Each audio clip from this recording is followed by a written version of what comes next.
The Ravens Flock presents Theblackfiles, an uncensored interview and review podcast for all geek fandom.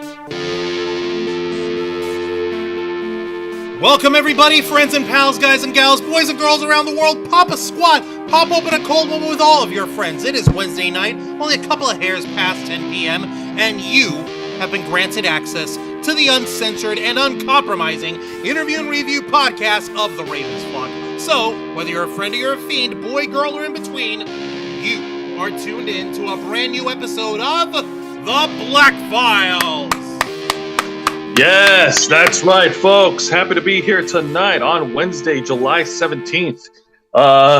It's been quite a wild week here. A lot of things happened. A lot of crazy things happened. Like, I'm not kidding. Like, when it comes to my 2024 bingo card, like, we're gonna talk about it, but like, furries getting involved in politics in some form of fashion was not in my bingo card.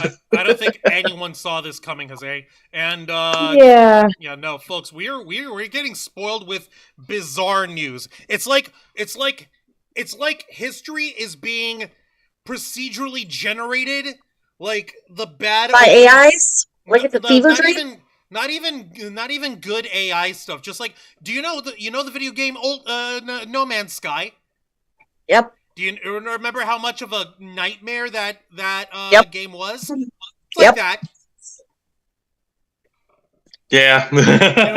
For those of you guys who aren't gigantic video gaming nerds, I'd let Angel explain it to you, but unfortunately he's still gone right now. But we'll get him on Saturday, folks. Welcome to the Theblackfiles. I'm your host, Juan Arouse, one of the heads of the Ravens Flock, the tech guru of the team. I'm the guy who, I'm not sure whether it's me or it's the stream or something, but I look blurry over here on the YouTube feed, and I'm trying to see whether or not if it's me or not, and I don't know. Do I look blurry to you guys? Let me know in the chat. And I know I'm not going to look blurry to y'all over here because you guys are looking at me from the little webcam that I use for the Zoom meeting. I'm talking about to our fine folks at home. Okay, yeah, no, it doesn't look all that bad now that I'm actually refreshing and doing stuff. Welcome, folks, and thankfully, I'm not alone. I'm joined with our usual suspects tonight. First off, give it up to the lovely ladies of the Ravens Flock, the Starlight Roads, if you would, our cosplayers extraordinaire, xeiana Rose and Dragon Fang cosplay. Ladies, go ahead and say hello to the folks. You also have to introduce our puppy because she also just said hi. Yeah. By snoring. Shiva's in they're by puppy they mean their giant ass dog of doom, Shiva. That's awesome. Death. Yeah. I don't know if you could actually hear it. I sound vaguely. I can vaguely hear it. Oh, that's so adorable. A little bit. You know what? It's okay. The love is there. All right. Hopefully I don't sound too horrible now. And, of course, the gentleman who's complimenting the big, scary doggo who just wants to love on all the guys that come into their house is the founder of the Ravens Flock, the executive producer and content manager of our channel, the host of our flagship show, The Ravens Flock, live every Saturday night at 7:30 p.m. Eastern Time, and Wrestle Rewind, live every Thursday night at 10 p.m. Eastern Time. Give it up for Mr. Jose Casabona!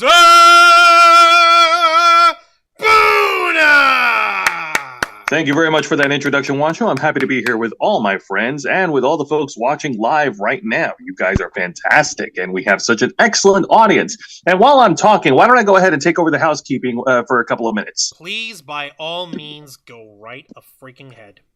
Absolutely. So, folks, like all our other shows on this channel, we are simulcasting on YouTube and Kick.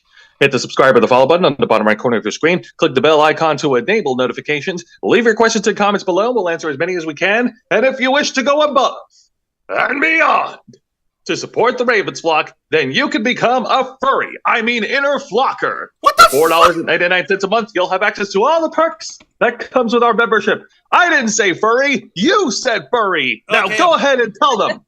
Apparently, Jose wants to turn our flockers into furries. Wow. This is, you know what? Somehow, that technically I've we're always known. feathers. We're featheries. Listen, Right? birds of a feather flock together, Juan. Yeah, they do. Birds, But they have of a feather. feathers, not fur. Exactly. Not even the little tufty, little short hairs pluffed of fluffy pluff feathers count as fur because they're still feathers. Now, folks, for those of you who are interflockers in the chat, and I know we have plenty, go ahead and show off to everyone in the chat those lovely custom emojis and membership badges, letting everyone know that you are here to rescue the Ravens flock from the clutches of late-stage capitalism by becoming full-time streamers. Since 2013, we've been working hard and staying strong to make your voice our mission, and the only thing standing in our way now is the fact that we have to work 9-to-5 jobs in order to maintain a roof over our heads. This kind of puts a damper on our goals and our desires to really take this channel to the highest heights that we can possibly imagine for it. But there's a simple solution for that, thankfully. All you need to do is help us spread the word of the Ravens flock. Share this channel. Share our social media links. Share share our streams. Share our videos to your friends, your family, your coworkers. Share them to that one sleep paralysis demon that you get at 2:14 in the morning when you wake up and you need to go take a leak. He's got a freaking YouTube. He's trying to tell you that he doesn't, but you can't hear him because sleep paralysis demons don't speak on the same frequency as human beings. It's kind of like how dogs can hear dog whistles. It's like that, but for sleep. With your help, we can and will succeed. Every sleep paralysis demon in the world will be subscribed to the Ravens flock thanks to you. You also get access to members first and members only content, a special discount to our merch store, link in the description below, and you also get access to us, the Ravens flock, your favorite motley crew of nerds, here to make your voice our mission by providing us your thoughts, your input, your feedback, and your ideas to better shape the future of this channel to suit your tastes and needs. Hey, up over here in the chat, we've got Kodisi Randall-sama, Platicuse Queen, The Joseph Santos, Lisa Boo, Lorraine Lamore, I thought I saw Nikki Bella. No, I didn't see Nikki Bella. Mr. Quake was on here forever ago. And Mr. Geek Meow was also on here forever ago. But that's okay. They'll show up later. And I know we've got lurkers in the Kick stream. I know necessarily this isn't y'all's bag of popcorn over there on Kick. You guys like watching idiots who vandalize and harass people in foreign countries. But you know what? We try to provide you with entertainment and information in the kinds of which that you could really do better with in your life. So come on, Kickers. Come on, people on Kick. What the fuck? You could do better than, like, what's his face? Johnny Somali, who literally gets thrown out of every nation. Let me tell you something, Wancho. Let me tell you something. Yes. You know why we can do better? Why? Because the people who are posting videos about doing silly antics and vandalizing property and all that shit, And they can't hold laws in foreign countries. And try to break laws in foreign countries. They can't hold a fucking candle to what we can do because they wouldn't be able to last a half hour doing what we do. You know why? Do you know why is that? I think because we have something that they don't have. We have a very obnoxiously loud and highly opinionated and somewhat controversial Cuban guy who's on hiatus because of work. You're right. And also, we have energy. Yes, you're right. We do have energy, folks, which is why we here at the Ravens flock are proud to continue to be partnered up with our friends at Glitch Energy. Using getting yourself some of this glitch energy inside your system helps you keeps you running strong all day long, just like the Ravens flock. With their specially formulated Smart Energy blend, you can keep running whether it's work or play with zero sugar, zero carbs, 0 calories, and 0 crash. And Jose, why don't you tell these fine folks what's the most important thing about Glitch Energy that they could know about?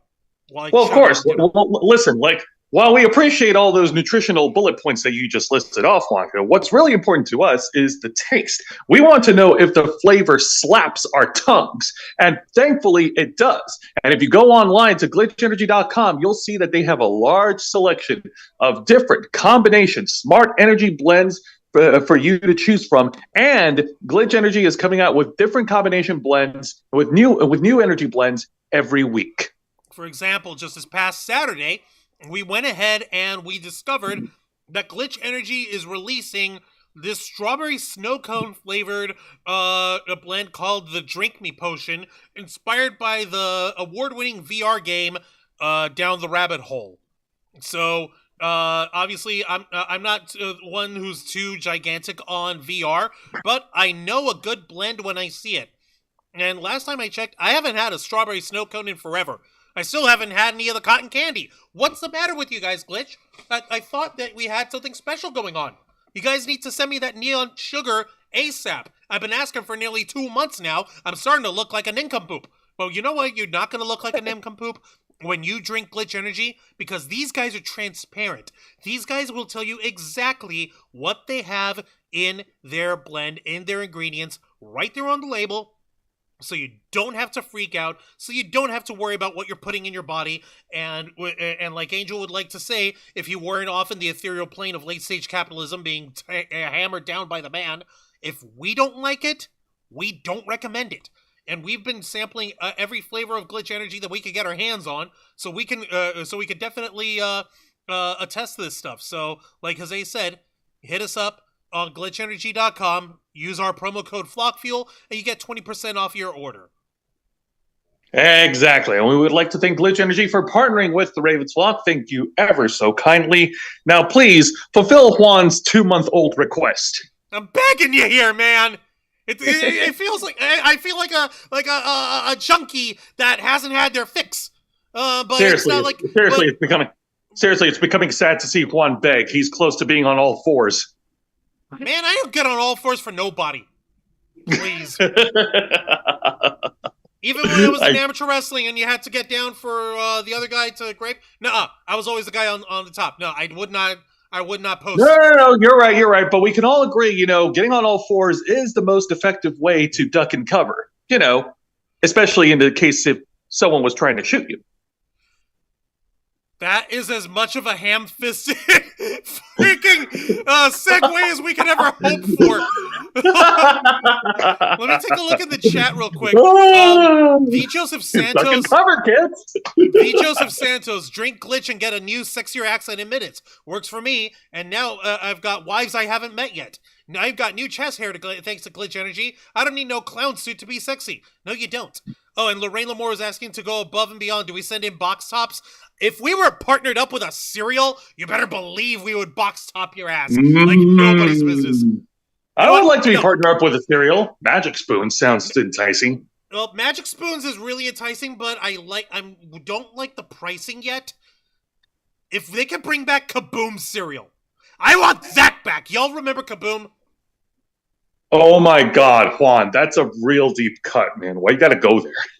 Because I'm nostalgic. And A-Up Matthew Cobra, welcome to the chat on the Theblackfiles. We appreciate you here. Thank you, guys. And Lorraine was saying I got misdirected to some guys who play football in Baltimore. Never heard of such a thing. Oh, the Baltimore Ravens. We've been trying to fight that for forever, but what can you do? All right. There's no dancing around this anymore. Ladies, gents, friends, Romans, lend me your ears.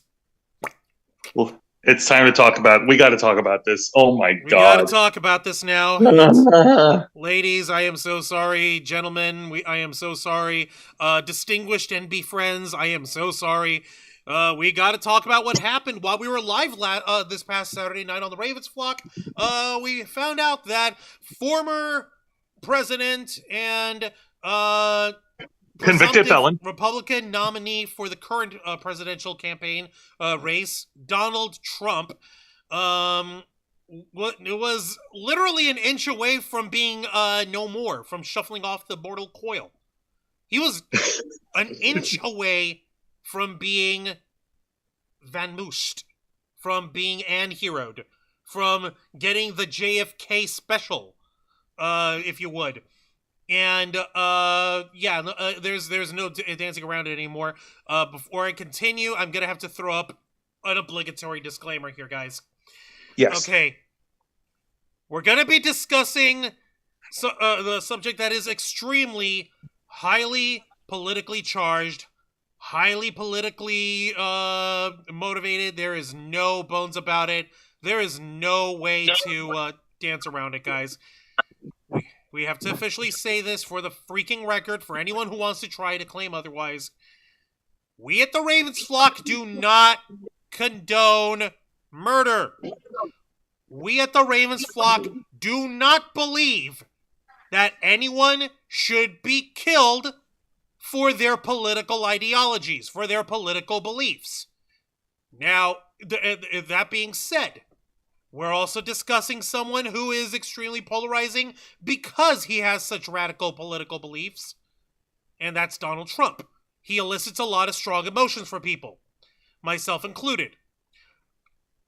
I'm going to do everything in my power to keep my emotions in check when it comes to how much I absolutely detest this man for his policies and for the division that he himself has actively sown, because I personally don't want people trying to come after us the same way that someone came after Donald Trump.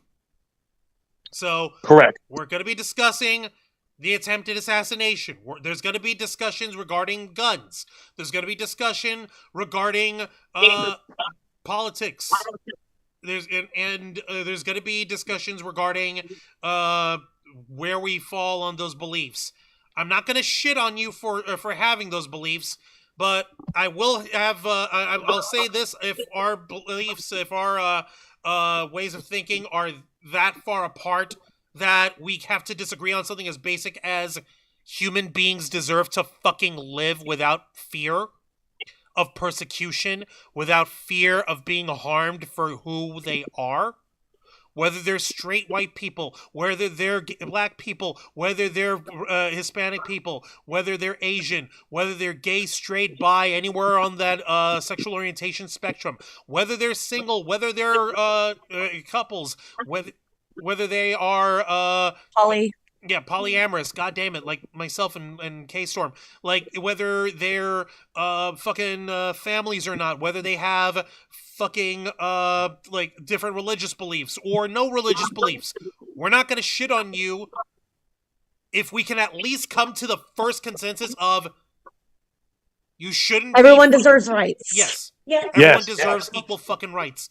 And as Angel would say, equal rights come with equal lefts. The left is for defending those rights. All right? And just as important to Wancho, to address to the folks watching, like, please, if you're going to comment on the live chat, please be respectful to each other. Do not fight. Please do not fucking fight. I am not kidding. I do not have the patience for this shit. If I have to wrangle you guys like you're my children, like I used to have to wrangle, like, children, like when I was babysitting, like my first and only time I've ever been to Disney World was fucking ruined because of all the child wrangling I had to do because I was the eldest. But that's not important. But if I have to go back to that well, by God, I will make you fuckers pay, and I will get opinionated. So do not let him activate parent mode. Please don't. Please don't. That being said, okay, good. Have I covered our asses enough? Yes. Okay. Yes, you've covered our asses enough, Wancho. Don't worry, it's bulletproof. Unlike Trump's ear. Okay. Oh, God. Okay, yeah. This is the only other way we're gonna fucking cope with this shit. We're gonna have to take a few pot shots in this, okay? There's no choice. There's no vote in the matter. I'm sorry, you guys. You don't get a vote on this one, but that's only because. Well, I just can't. I can't fucking imagine. Like not dealing with this in a humorous fashion. Like, for instance, we've got some memes over here that we're going to be sharing with you guys in a little bit to help cope with this. But also, this isn't just going to be us discussing what happened to Trump's ear and his shoes that got flung off somehow Saturday afternoon. But also, we're following up on our promise to continue discussing Project 2025 because that story came in at the most bizarre and hilarious turn that you can imagine. So I'm not gonna pussyfoot around on this, guys. Okay, so in case you live under a rock, Donald Trump was shot at Saturday afternoon in a rally held in Pennsylvania for his campaign. That's the simplest and easiest way that we can get to that. Let me see here. Minute to minute. Wow. Okay. So I think the easiest way for us to illustrate this is to start off with this CNN article. Hang on. Blip. Blip. There. Okay. And this one is going to be... Oh, yeah. Matthew Coburn, pansexual like Deadpool and Wayne Brady. Ha. Wayne Brady wishes. Let me see here. Yeah, no. People, white people like Wayne Brady because Wayne Brady makes Brian Gumble look like Malcolm X. There we go. There's a deep cut for you. So, the CNN article is minute to minute, a minute by minute visual timeline of the Trump assassination attempt. Now, this got put up. Let me see here. When did it get put up? Earlier today, Wednesday the 17th. Okay, so let's see here. All right, so yeah, I'm going to go ahead and read this off to you folks so we can all be on the same page.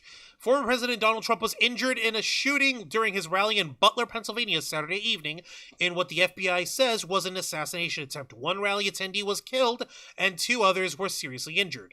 The rally marked up Trump's last public appearance before the scheduled start of the Republican National Convention in Milwaukee, Wisconsin, happening now, where the Republican Party is set to formally select him as its presidential nominee. Through videos, maps, and photos, CNN pieced together what occurred from the start of the rally to the chaotic moments when gunshots erupted to ultimately when Trump landed in Newark, New Jersey early Sunday morning. Yeah, no, he fucking flew over from Philadelphia to Newark like, fuck this noise. No. Okay. So, let's see. Trump's rally takes place in Butler, Pennsylvania, roughly 30 miles north of Pittsburgh. So, blip, blip, blip. Okay, there we go. The Butler Farm Showgrounds on 625 Evans City Road, about 5 miles from downtown Butler, is home to the Butler Farm Show, an annual agricultural fair. Yay! Okay. Hey.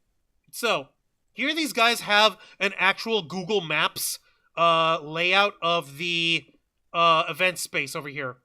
So, hang on. Wow. Okay, I can't make that any bigger than it already... Oh, that's as big as I can get it. Okay, so you'll actually see it here on the screen. The approximate location of Trump's stage. You see these little buildings off. Actually, hang on a minute. I wonder if I can actually show. Wait, I can. Give me a second. I have to fix this. Capture cursor. Whoop. Oh my god! I accidentally gave away one of our memes. Sorry, guys. Okay. Let me see. There we go. Where's the cursor? Come on, man. There we go. Okay. So y'all see my yellow mouse here, rather my little white mouse, right? On the Yes. screen? Okay.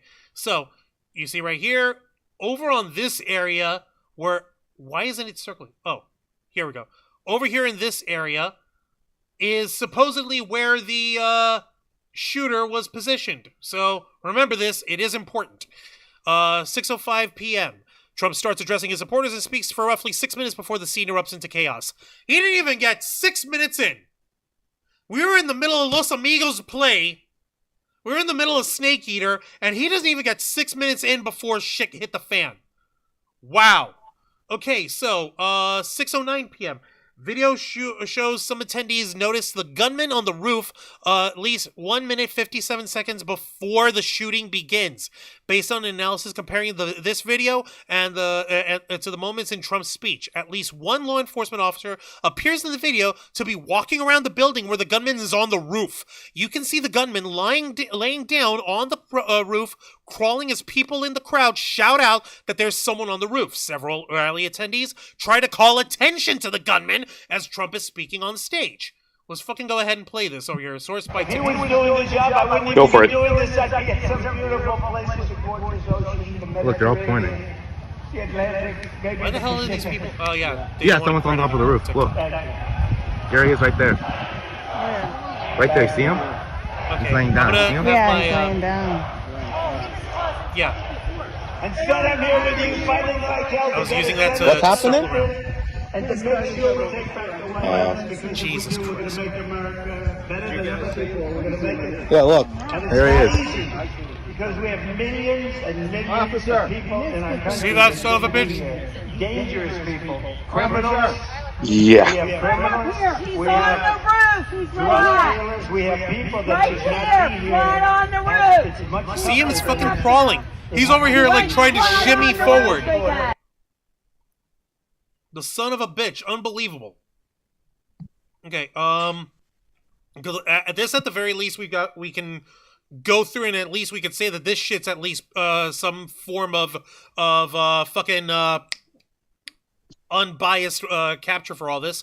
And before I continue, Planet Q's Queen in the chat is celebrating having been an inner flocker for 19 months. Yay! Congratulations, That's awesome. Planet Q's Queen, and thank you very much for your continuing support. It means the world to us. You have no idea. The director of the Secret Service said that he couldn't put anyone on that roof because of the slope. Cheadle is an idiot. Yeah, I'm over here trying to see, what fucking slope on that roof? No disrespect to anyone else, but like, what slope? What? Okay, you guys see the building, right? Yes. Like, you guys see the building itself. Mm-hmm. I can walk on that shit, and my feet are terrible. The Angel has got next to no coordination sometimes. He can walk straight on this thing. He can pass a freaking, a drunk driving test walking back and forth on that thing in a straight line. Not to insinuate that Angel would ever be drunk driving or nothing. I'm saying that it's so, like, the angle is so slight that you can get on that without any issue. Oh, no, we know what you meant. Yeah, no, so, like, what the fuck? Let's see. Trump is in the middle of speaking when someone in the crowd is heard saying he's got a gun. As video captures someone in the crowd repeating, on the roof, he's got a gun. 3 shots ring out. A pause, and 5 more shots in rapid succession are heard, along with a final shot of a different tone. Stay under here, an attendee says in the video. Forensic analysis suggests that as many as 3 weapons were fired at the rally, including apparently those fired as part of the response by law enforcement officials. The first 3 shots were consistent with alleged weapon A. The next 5 were consistent with alleged weapon B. And the final, quote, acoustic impulse was emitted by a possible weapon C per an audio analysis by Caitlin Grigoras, director of the National Center for Media Forensics at the University of Colorado in Denver, and Cole Whitecotton, senior professional research associate at the same institution. The FBI said Sunday that the shooter acted alone. Get a load of this, by the way. All of this was because, like, the reason why this guy missed his shot and ended up getting Trump in the ear is because Trump was in the middle of showing his freaking chart of like, oh, hey, look at the illegal immigration, look at all the illegals. He turned away just enough where he was looking at that screen, and that apparently was enough to turn his head from it being a shot to the brain to a shot in the ear. That's fucking astounding. Do you have any idea what the odds of that are? That is insane. My goodness. And like I said, I'm doing my best. And look what happened to our country. Probably 20 million people. And you know, that's a little bit... He's going down!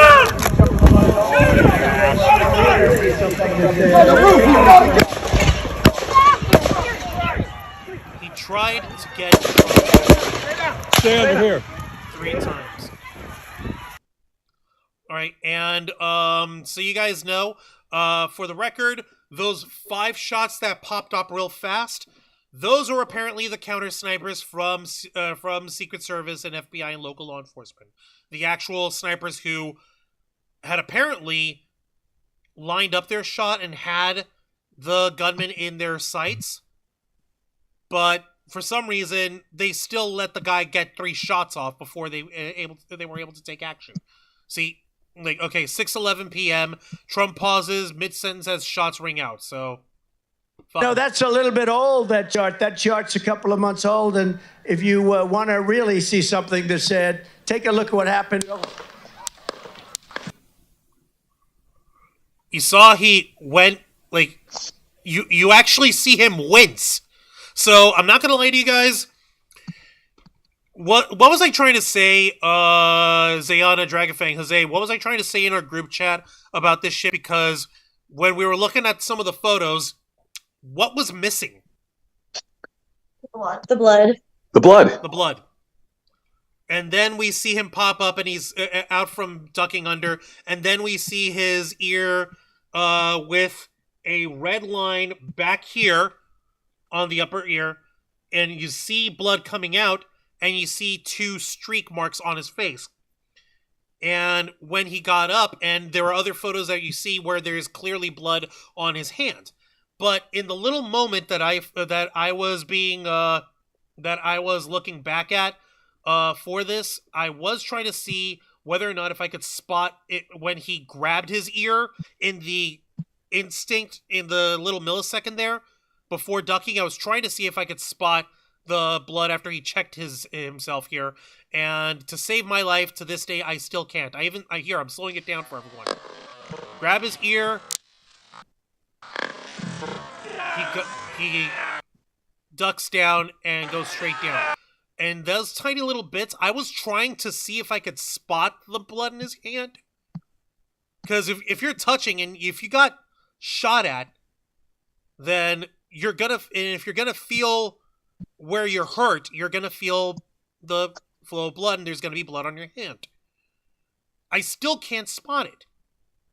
However, there were actually other camera angles. Apparently, one that was catching Trump from his left, where you actually saw where someone actually caught the photo of Trump's head actually sideways, and behind him a little white streak zooming right past where his ear would line up. I can't spot that photo. I can't find it right now, but I was initially conspiracy theorying, like, oh shit, he's faking it because where's the blood on his hand? Where's the blood on his collar? There's no blood on his hand while he was being raced down. So for all of a couple hours while all the shit was going on, I was firmly on the belief that the motherfucker was literally faking it. However, after having found the photos of the alternate angle where you see the bullet streaking behind him and seeing the blood in his hands while he's being carried out, he was definitely shot at. So okay, good news. I'm not that much of a conspiracy nut, and I'm willing to admit when new information appears if I'm mistaken or not. So I'm mistaken, motherfuckers. Let's see other people admit that when they make a mistake. They won't do it. Sent you a bit of video of the shooter. Planet Q's Queen says, let me see here. Oh, God. Matthew Coburn, bigger slope on my house. That thing is practically flat. Yeah, also a video of a man telling a reporter they told law enforcement 20 minutes before Trump hit the stage. Yowie. Yeah, no shit. And Carisi saying, I smell inside job. I wouldn't go that far yet. Only because, one little axiom is that I like to subscribe to, guys. Occam's razor. Any of you know what Occam's razor is? No. Okay.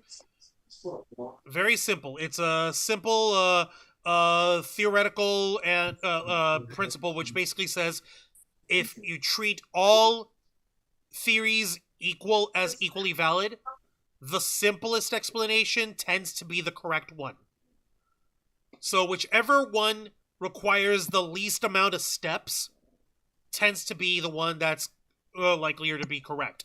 So what's more likely is, rather than this being a big convoluted inside job of a conspiracy, like, oh no, the deep state are after Trump, these are trying to destroy Trump, you can very easily say, like, okay, that, or you have law enforcement from Butler, Pennsylvania. You have state highway patrol. You have FBI agents. You have Secret Service over here. You got, like, multiple law enforcement and security liaisons all in a very loud and very large and vulnerable spot for a political rally, and they happen to also be trying to run security on a guy who wouldn't piss on them if they were on fire. Let's not kid ourselves about that. how much communication can you get through with those four different, maybe four different law enforcement and security agencies before it all becomes fucking noise? How do you know who you're supposed to be listening to? Who's in charge? How is their coordination? And oh fuck, this obvious fucking thing. What the fuck is wrong with us? Oh my god. Holy shit, there's this guy. We need to take our shot. No, I can't. We're literally not allowed to do it without the right authorization. Fucking don't ascribe to malice where incompetence will suffice. I see this more as a comedy of errors. All right, and I'm saying that as the term of it, not because this is funny. Well, we've got funny shit in here that we'll help bring up later. But the point is, it could have all easily been avoided if there was better lines of communication being used over here. Yeah, exactly. There you go. See, the Joseph Santos knows it. Let's see here. He knows Occam's razor. And Mr. Quake made his way in the chat. 1984 Reagan vibes. No, you see, the shooter who tried to kill Ronald Reagan, he was a lone gunman who tried to do it at point blank range in order to try and impress and make Jodie Foster fall in love with him. Creepy. Yeah. No. Okay. Oh wait, what? Oh yeah. This is news to me. Oh, you didn't know? No. That's what mom confirms. That's what happened. Oh my goodness. Yeah, it's this dumbass crazy. John Hinckley Jr. Oh my god. Hey, I Just learned new things. I learned new things. Well, here's what I want to know. Why was it that none of the law enforcement and not even Secret Service did anything when people noticed this man on top of the roof 1 minute and 57 seconds before the shots rang out? Why? Are they really that incompetent? Observant enough? Like, I may not like Trump, but what the heck? He was in clear view, and there were even law enforcement people up on the other roofs to protect Trump, and they didn't even see him. And someone even noticed an orange ladder that this guy used to get up there. Yeah, no, fucking How? Home Depot ladder or some shit. That's why a lot of people thought it was staged, because how did no one notice? It's bizarre, and it's just like, how can people be this dumb? And you'd be surprised how dumb people can be. Lorraine Lamore is saying she's gay anyway. So, Jodie Foster, is she?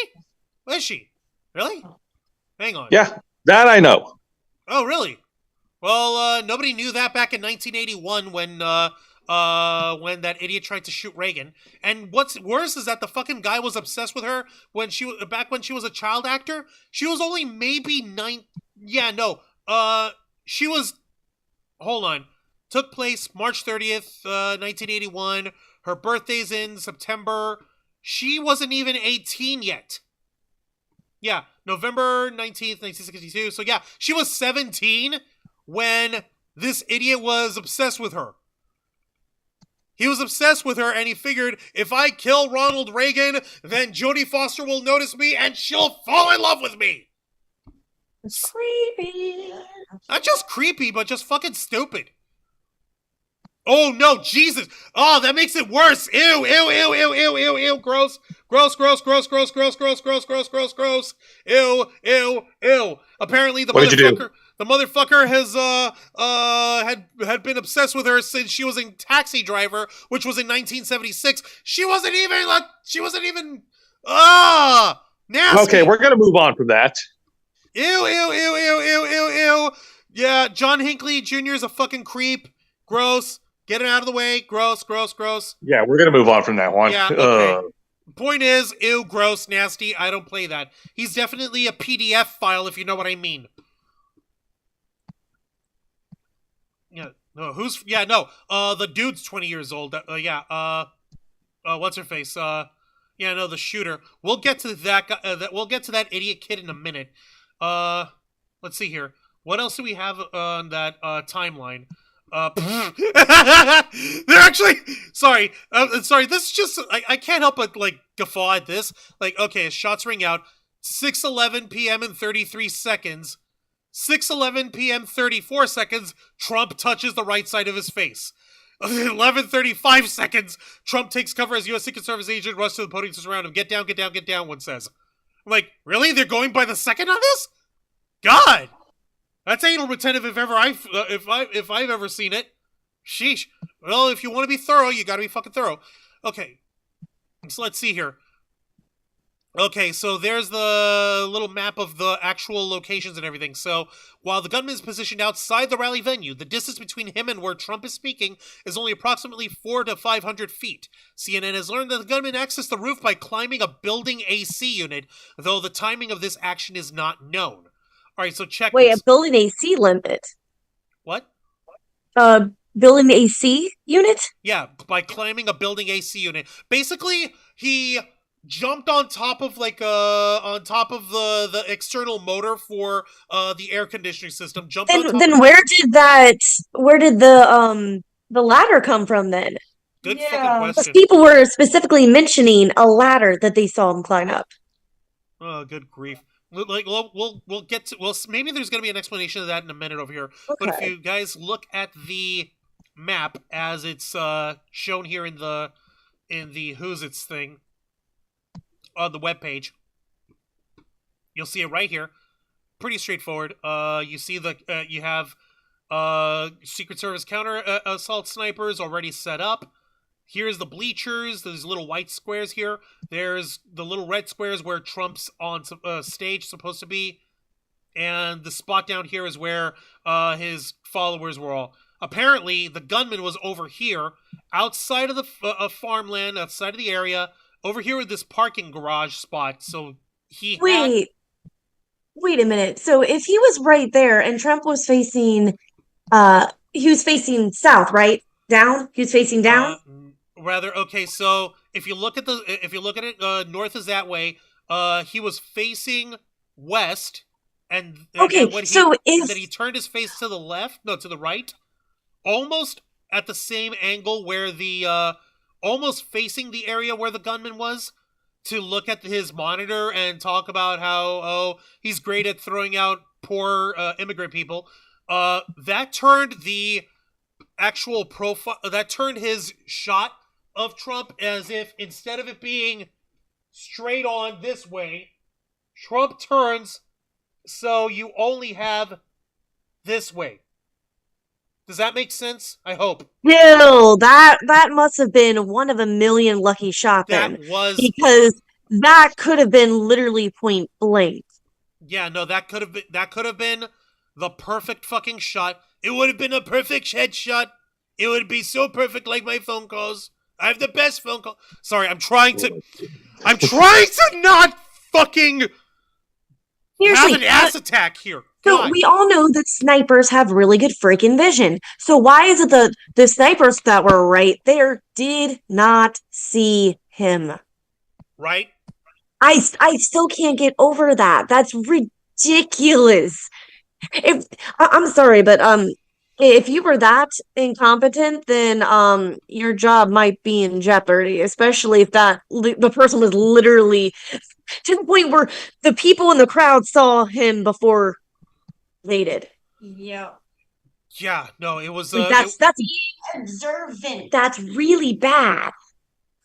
No, that was a fucking, like I said, 1 in a million shot there. Let's see here. Okay, shooters. Okay, let's see. I'm gonna try and bum rush through the rest of this part because we all know this part what happened. Let's see here. Okay, so Trump remains low on the ground, surrounded by agents who can be heard on the rally microphone discussing which vehicle would be used to move the former president away from the scene. Seconds later, multiple agents say shooters down. Law enforcement in tactical gear and rifles are now on stage. A woman's screams are heard following the sound of another shot. Okay, so let's see. Here is a transcript of the audio at the podium. Screams that happened. Okay, so female agent. What are we doing? What are we doing? Where are we going? Man is indistinctly yelling. Gunshot, then woman screams. Male agent 2. Go around to the spare. Go around to the spare. Spare referring to spare limousine. Male Agent 3 appears to be say something like, move to the spare, hold. When you're ready, on you. Male Agent, ready, move, up, move, go. Hawkeye's here. Hawkeye being the codename for the counter-assault team. Female Agent, Hawkeye's here, moving to the spare. Spare's ready, spare get ready. You ready? Shooters down. Are we good to move? Shooters down. We're good to move. Are we clear? We're clear. Let's move. The suspected shooter fired from a building rooftop before he was killed by Secret Service personnel, the agency says. Alright, so, yeah, no, there's no fucking way that could be a freaking problem to fucking walk on, idiots. One man who was shot and killed has since been identified as a firefighter. Father and husband, Corey, Comparator. I'm butchering his name. I'm so sorry. You're fine. Don't worry. Let's see. His location on the set of the bleachers was on the set of the bleachers to Trump's right. Let's see here. The two seriously injured victims, David Dutch and James Copenhaver, were sitting on the far end of the bleachers to Trump's left. CNN geolocated the victims' position using verified videos and photos from the event. So, okay, so again, we have the map over here, so you can see plainly that you've got Trump on one dead center in the middle of his stage, being all buffoon, orange hair, whatever. Let's see here, and the poor dude, Corey Comparator, he was over on the, like you said, on the right bleachers, not the main one right behind Trump that he likes to pose in front of. Off over here, this side. So, and then we have. Do we know if the ones who were injured and Corey were actually shot by the person or the Secret Service while they were shooting back? Because I tried to look that up and I could not find any information. How he was killed. Well, I mean, we know that Corey had dove on top of his family to protect them, but we don't know who shot. Yeah. Who shot him. No, you're right about that. Now, just by me giving as much of an educated guess as I possibly can, judging from the trajectory from which Trump was shot at, it looks like it could have been the just assassination person. Yeah, it was actually the sniper. He got 3 shots off. One of them, he got Trump in the ear. The other, and one of the other 2, I'm guessing, was when the sniper was trying to reposition, and that's where he missed and hit Copenhaver and Dutch, and then unfortunately fatally shot Corey Comparator there. So that's so sad. It is really fucked up. So if you watch the video, you notice that when people first hear the gunshots, no one moves. They just look around all confused. If I heard anything remote to a gunshot, I'd be wanting to get out of there right then and there. No kidding. If there was gunshots, I would have had us duck. I would have hit the floor. Hard to hit when you're close to the ground, Yeah. Right. Yeah. No. It's fucking nuts. And yeah, could he see? They saw him. The roof that the Secret Service was in was higher than the other guy. Lorraine Moore. He was turned farther right than left just in time. Good impersonation. Mr. Geek Me Out saying, "My brother-in-law knows that Secret Service officer that saved the life of Ronald Reagan." That's cool. Wow. That's kind of nice. The good news is we have so many cell phones and so many sites to instantly publish. It's not 1963 anymore. You're right about that, Lorraine. Patriotic do mixed with deuce. I'm having fun, guys. I'm not sure what that means. Do SA. Mr. Quake is loading up on Mountain Dew. Holy shit. Dude, be careful. You don't want to over-caffeinate yourself too much. No, you don't want to do that. Let me see here. There were too many people to move. People did hit the floor. Yeah, it says Kodisi. Yeah, afterwards, there were people who did end up hitting the floor when the shots rang out. Let me just check over here one more time. Okay, so just to show people, and I'm not trying to like glorify the fucking thing. I'm literally just showing here. So he goes down. People duck, but they're not able to really get out of the way, or they're not really moving out off the bleachers. That's the one thing that I'm worried about. I understand ducking. Obviously, you're going to want to duck. But you'd also would want to try to clear the area. This is just me. This is my harebrained, okay, there's a shooter situation. If there's an active shooter situation, run. Am I nuts? Or like, no, like, obviously, get down once you can establish that you're in a spot where you can get down, and then Yep, because most of the time you will not be able to fight because they have a gun and you probably do not have anything. So flight is the best option. Unfortunately, yes, and especially with a sniper situation, there's no outrunning that kind of stuff. Let me see here. Yeah, there's the thing. Okay, the agents prepare to move Trump off stage, but he tells them to wait. 6:12, 25 seconds. With blood dripping from his ear over a portion of his face, Trump lifts his fist in the air, prompting a loud cheer from the rally crowd, and mouths the word "fight" 3 times while pumping his fist. Okay, like, we know that part. So yeah, there's him getting up. There's them trying to get him up, and the camera person zooming in.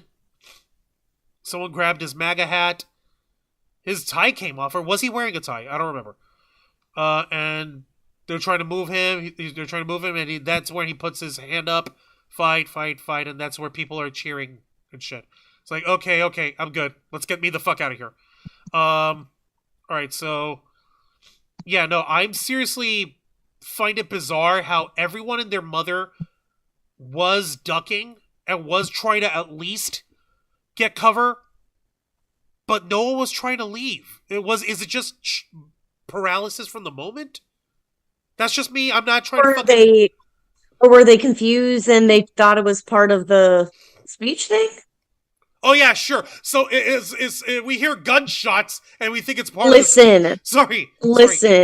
Some people are that gullible, though. Yeah. You're not wrong. You're not wrong. No, but it is very, like, it's disconcerting, to say the least, because I understand being afraid and I understand wanting to hide, but you also want to try to run. You want to try to escape or try to get away. But if people are there and they're not running off, then that's that. Truth, and like, here we got other fucking photos. SWAT guys surrounding. You see Trump on the ground with blood coming down from his going down to his face. There's the other photo, and which, by the way, yeah, no, that's the one big famous photo.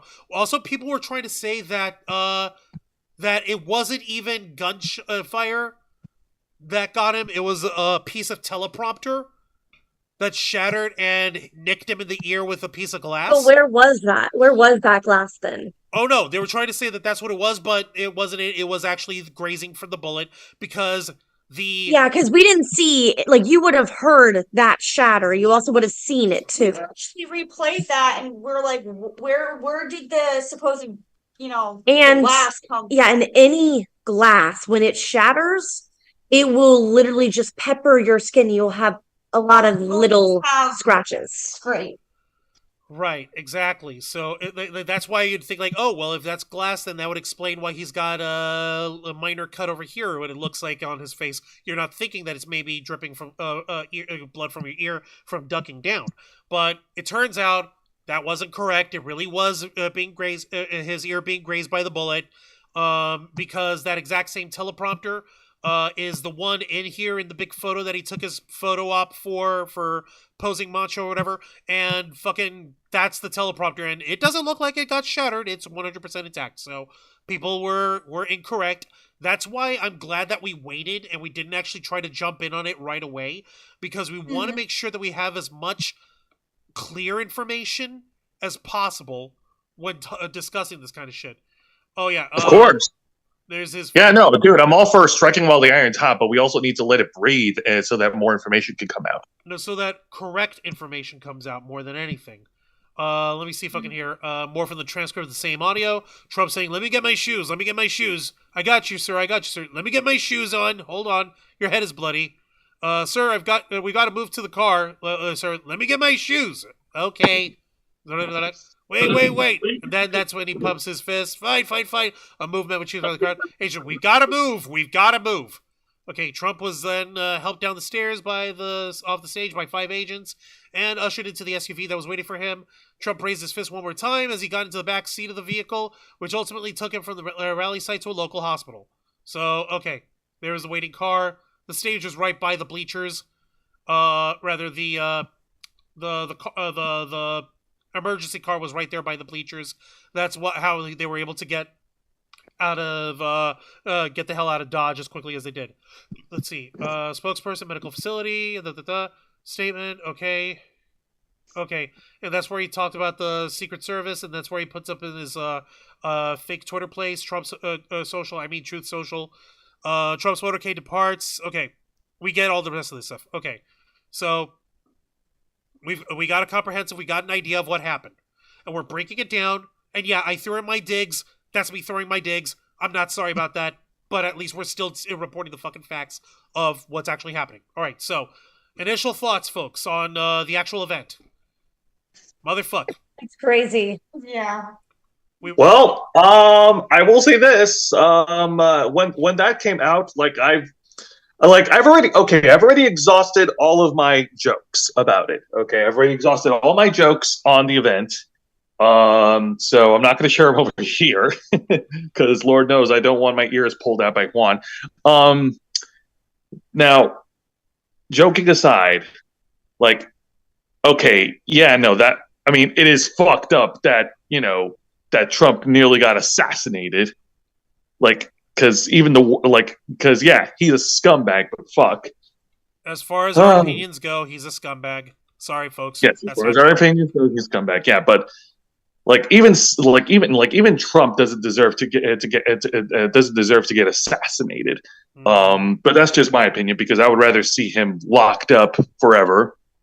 But that being said, just him. It's just so man. It's just I don't even have words for it. It's just so fucking out of nowhere. It's been too long, too fucking long since we've had something like this happen. Yeah, we were overdue for a historical assassination attempt, weren't we? Japan got to have one a few years ago with Shinzo Abe. Why can't we have one? It's been so long. I'm sorry, I'm pissing on the way you're describing that only because it feels like we're all fucking trying to grasp at these at sense on all this, and the only thing I could do is I'm sorry. I would feel sympathetic, but I don't feel sympathetic towards the Trump. I don't feel that sympathetic. We feel sympathetic for him as a human being who shouldn't be assassinated. We don't agree with his political beliefs or his ideologies or how he tried to run the country into the ground back when he was president, and we don't want him to have that chance again.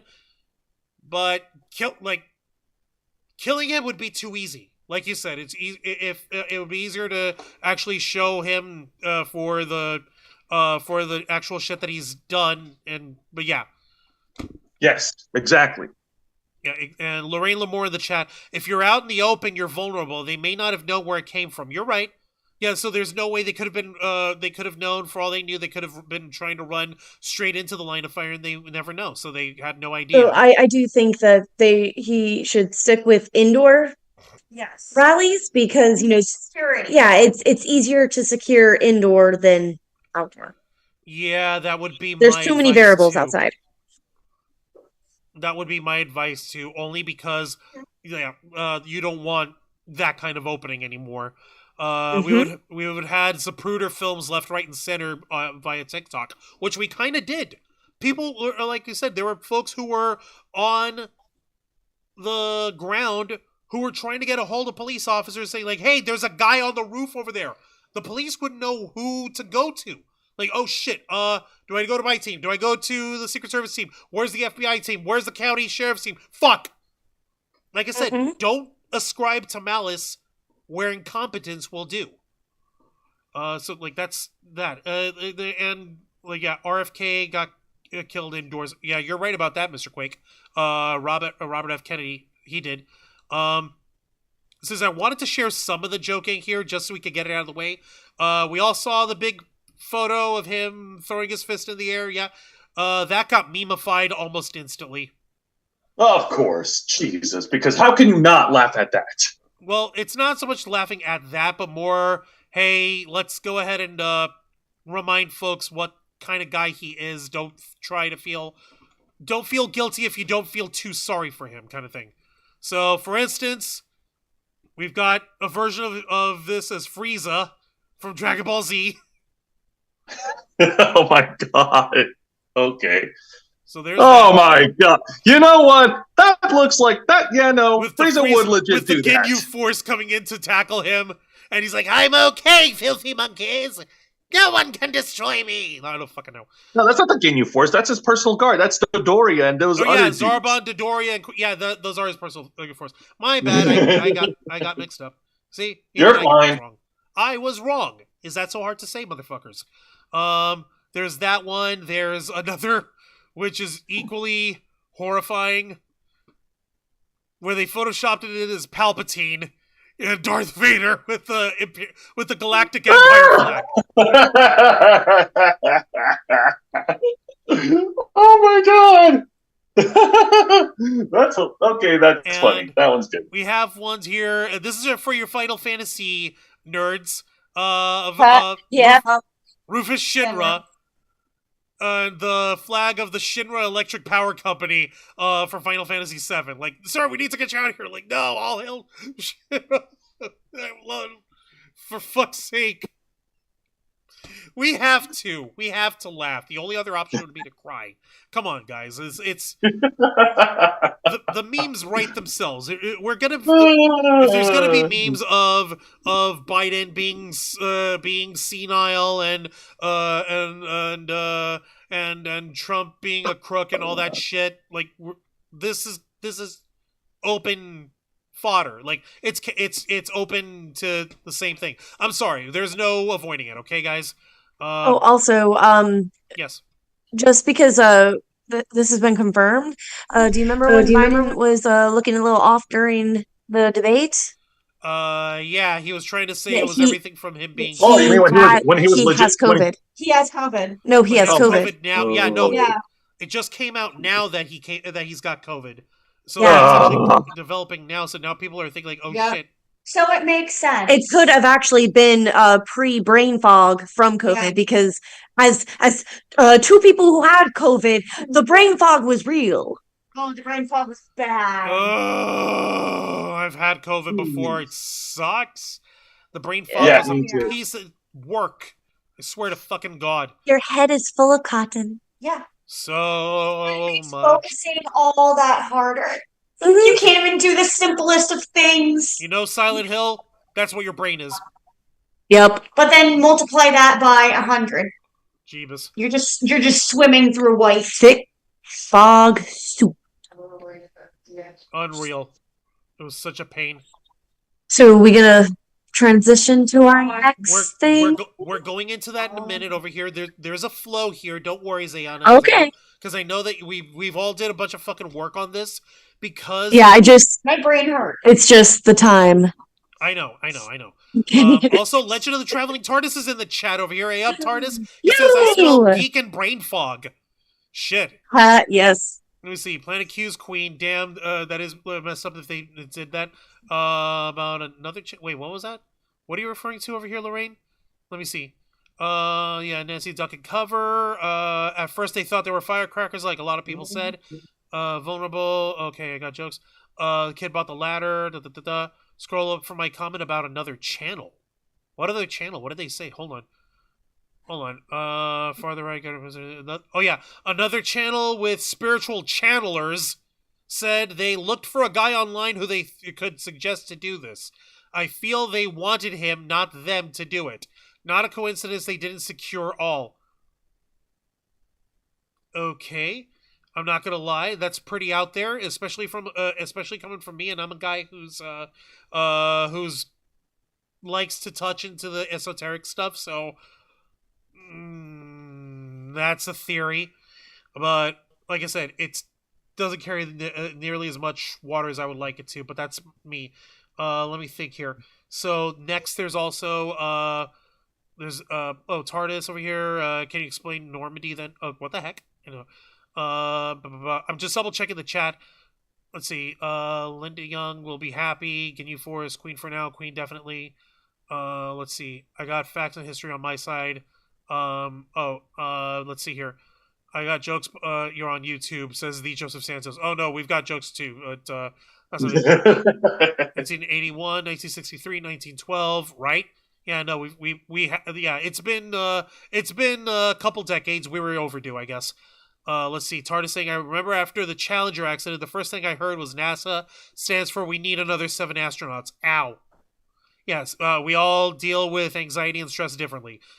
Yeah, no, true. So, yeah, appreciate you understanding, battle humor, as it were, or trauma humor. There's definitely other fucking consequences that came up with, what's-his-face, with Trump being shot at, which is odd over here because, we'll get to this stuff in a minute. For instance, we had, I'm going to go ahead and go to 2025 now so we can actually get the shit in and underway because there's a lot more density and there's a lot more stuff. I know. I don't like it either, Jose. I don't like it either. But the good news is I didn't have to ask you to do any of the work here, Jose. It was between me, xeiana, and Dragonfang. We handled it. We got this stuff. All right? Our brains have melted once more. Exactly. Now, for those of you who may have forgotten or may not remember from a few weeks ago, Project 2025 is a to-do list / handbook that was drawn up by the Heritage Foundation and several other right-wing and conservative and Republican think tanks and groups and trust funds and organizations and money slush funds, all those fucking people. Basically, their wish list for what they want if Donald Trump becomes president again. As you guys can tell... Okay, I still have the fucking image of Shinra. I'm sorry. Okay, there we go. Better. But not by much. Yeah, these guys basically want to uproot every single government agency that falls under the purview of the executive branch, and they want to basically uproot it from the ground up, and for lack of a better term, fire everyone who's been there institutionally for decades because they're the deep state and they're going to subvert the will of the dear leader. I mean, our glorious God Emperor Trump. I mean, the president. And basically replace it with a whole database of people that they've already compiled to basically be personal ball fondlers for Donald Trump, which is obviously no way to run a government. It's a great way to run a dictatorship, though, but not a good way to run a democracy. So, what we did was that we had, over those weeks, we each took one of the sections of this 900 god-awful how-many-page documents of doom, and we fucking tore through that, and we each took a section of it, and we each did homework on it. The thing was that Angel was supposed to help out with the middle section, section 3, regarding the general welfare, and he was unavailable. He couldn't do it. He wasn't able to get this taken care of. So that was split between myself, xeiana, and Dragonfang. So who's on first? Sis, me. So Oh, this was a headache to read. Oh. Are you going to say what you were covering? Okay, so I was covering what we... Right here. I have it. The Section 3, Department of Agriculture to the Department of Education and the Department of Energy. Yay! Let's see what happens here. All right. By all means, go ahead and let me know if you have page numbers. Let me know what page number it is in the document. Ah! Whoops. Oh no, if you have page numbers that I can flash to that. I do have one page number in this 4-page thing. So let's start off with the introduction of section 3. So basically, the first thing I realized is they want to eliminate or deconstruct Medicaid and Medicare. Cool. We're starting off strong, guys. Okay, that's starting off strong. And yeah, it is basically a manifesto there, Lorraine. It's basically their 900-page wish list for how they want to run the government into the ground. Planet Q's Queen, bye guys, I gotta go get ready for Big Brother now. Alright, we'll see you later, Planet Q's Queen. Thank you very much for that. Abbott's on first, Costello's on second. Thank you, Matthew Coburn, for the who's on first joke. I appreciate it. Alright, please continue. To reverse LGBTQ plus protection laws, and this was a quote from that little section. The next HHS secretary should immediately put an end to department's foray into woke transgender activism. The fuck? Yeah. Oh. There it is. Mm-hmm. Yeah. Health and Human Services Secretary should immediately put an end to the department's foray into woke transgender activism. Fucking jerks. The nerve. So apparently, transgender people are pushing, they're trying to take over, which is the case. Like, I don't know how many people know this, but there aren't a lot of transgender people on the planet to begin with.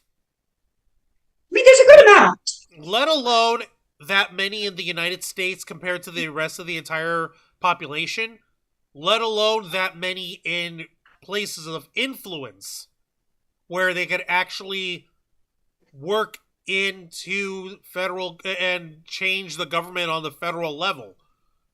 So, what? Yeah.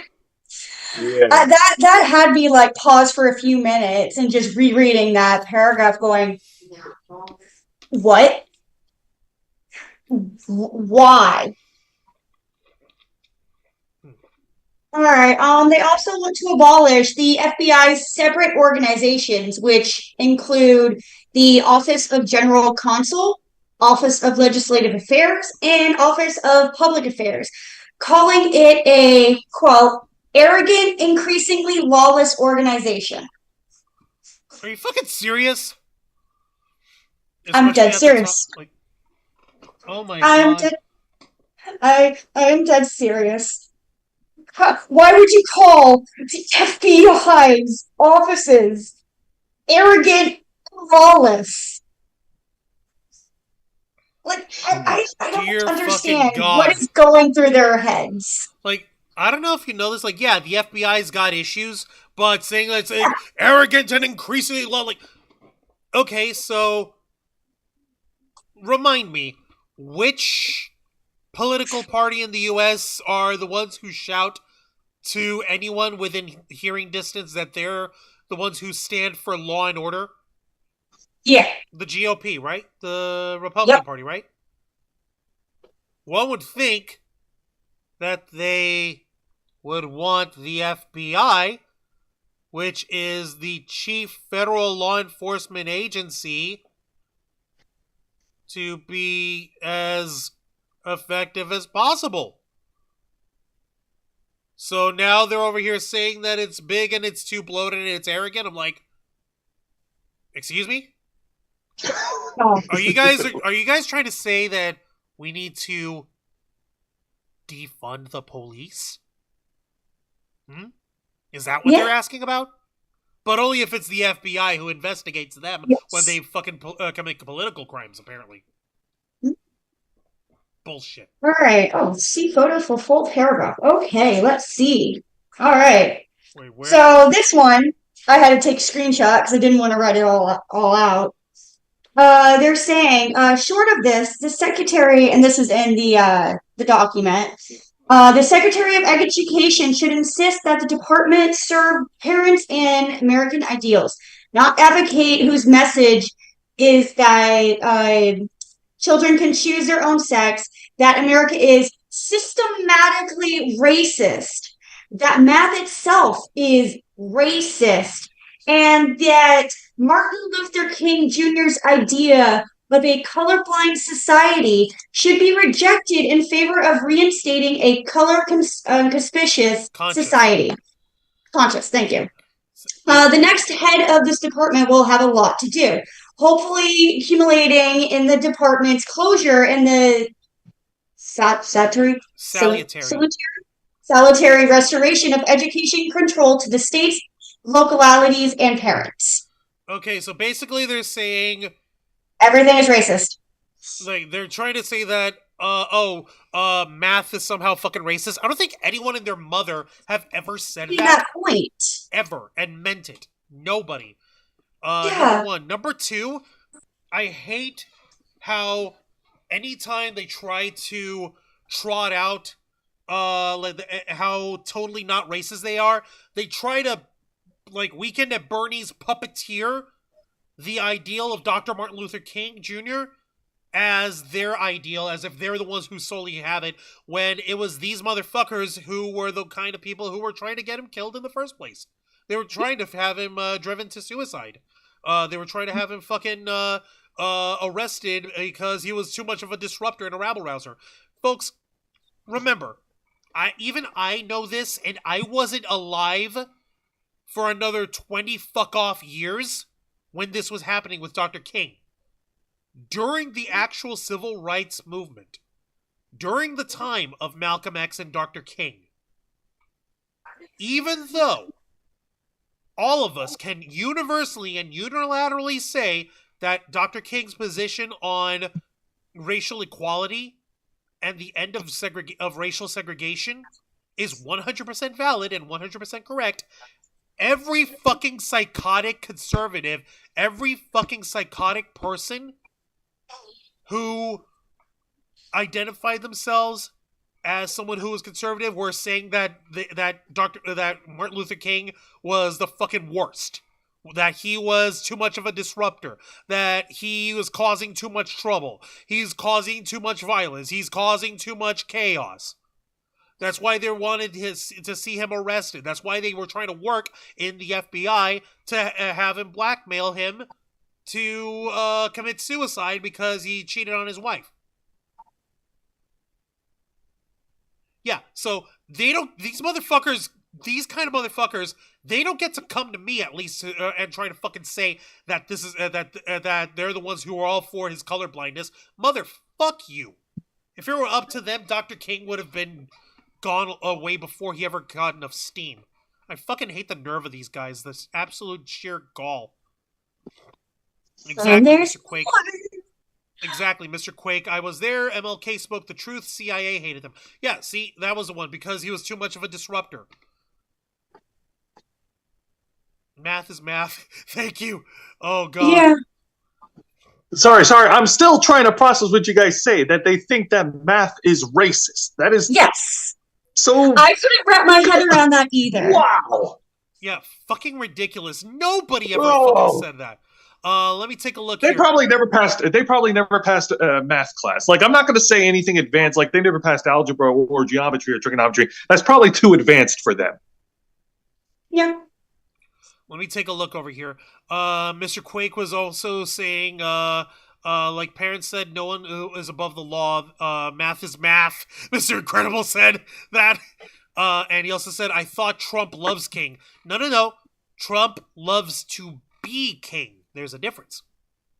We have to listen carefully. I'm kidding. Let me see here. The Joseph Santos. Let me see here. Most of what these guys is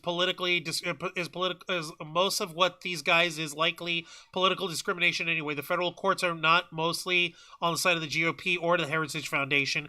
It's more along the lines of, if what they want to do is that the Heritage Foundation, they basically want to instill a party loyalty test in order to make sure that even if you're working on the National Park Service, that you're there to fucking tear apart the park services and shut down the entire department.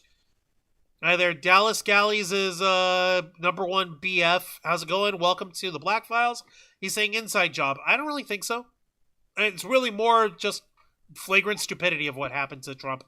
Oh, Trump loves MLK? Well, he should have loved him a little more when he was alive. Math is about facts, not feelings. Exactly. Math is fucking math. Math is the true universal language because there's no getting around 1 and 1 being 2. Yeesh. All right, what else you got, Dragon Fang? Hit me up. Go on. Right. So we have they want the Department of Energy to fully focus on fossil fuel and get rid of electric cars and remove energy efficient options. What? But yeah. No. Because fossil fuel. They want to do more drilling for oil. Cause yeah. Which actually contradicts exactly what I'm going to be talking about later. Yeah. All right, and then we're going to move to agriculture. Oh, this was a fun one. Agriculture. Finally, as fun as education. Okay, so right off the bat, they want to remove the U.S. from all associations with the UN regarding food production. Why? They want to withdraw everything because we need to focus on doing food for ourselves and not having to rely on others for import. Everybody imports. Everybody exports. I know. It's called an economy. It's like, are we trying to like close off the United States? Yeah, fucking seriously? It's not. Last I checked, the United States isn't the only country on the planet. There are at least 200 others and about 6 billion more folks around over here. And I'm pretty sure they like American food just like we like other foreign foods. Mm-hmm. And sometimes we can't grow certain crops because of our soil over here. See, exactly. Jesus. Like there's literally shit that we would not be able to grow to save our lives. Mm-hmm. Like rice. Rice is very, very it's labor intensive. It is finicky to say the least. Mm-hmm. All right. They also want to repeal the ARC and PLC programs, which those acronyms are Agricultural Risk Coverage Program and Price Loss Coverage Program. So basically, this is about farmers. These programs are something that farmers use for crops. Yeah, for they, financing for subsidy and for operation for their crops. Yeah. Yeah, they want to repeal that. They kind of need like, that. If you're going to remove us, why repeal those programs? Because that's what helps farmers with crop production and distribution. Why would you want to repeal that? They need to stop being silly. Why are they being silly? Yeah. All right, so let me. It's ridiculous because it protects them.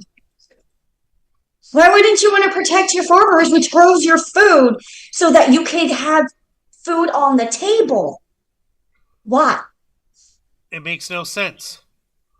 It doesn't. So okay. They also want to reform SNAP, which heavily limits the amount of people who could apply for food stamps. So starve the poor. Yes. Oh, you don't make enough money? No food stamps for you. That sounds like a personal problem.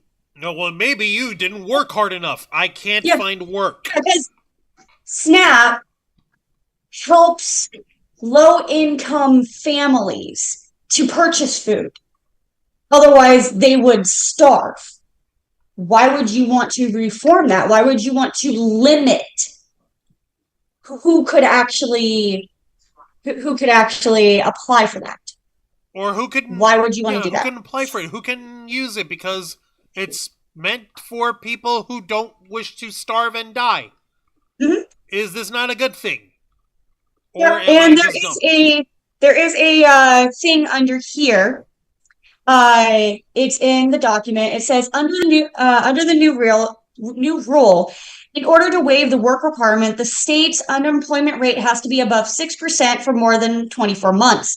The rule is also define a defined area in such a way that states would be unable to combine non-contentious counties,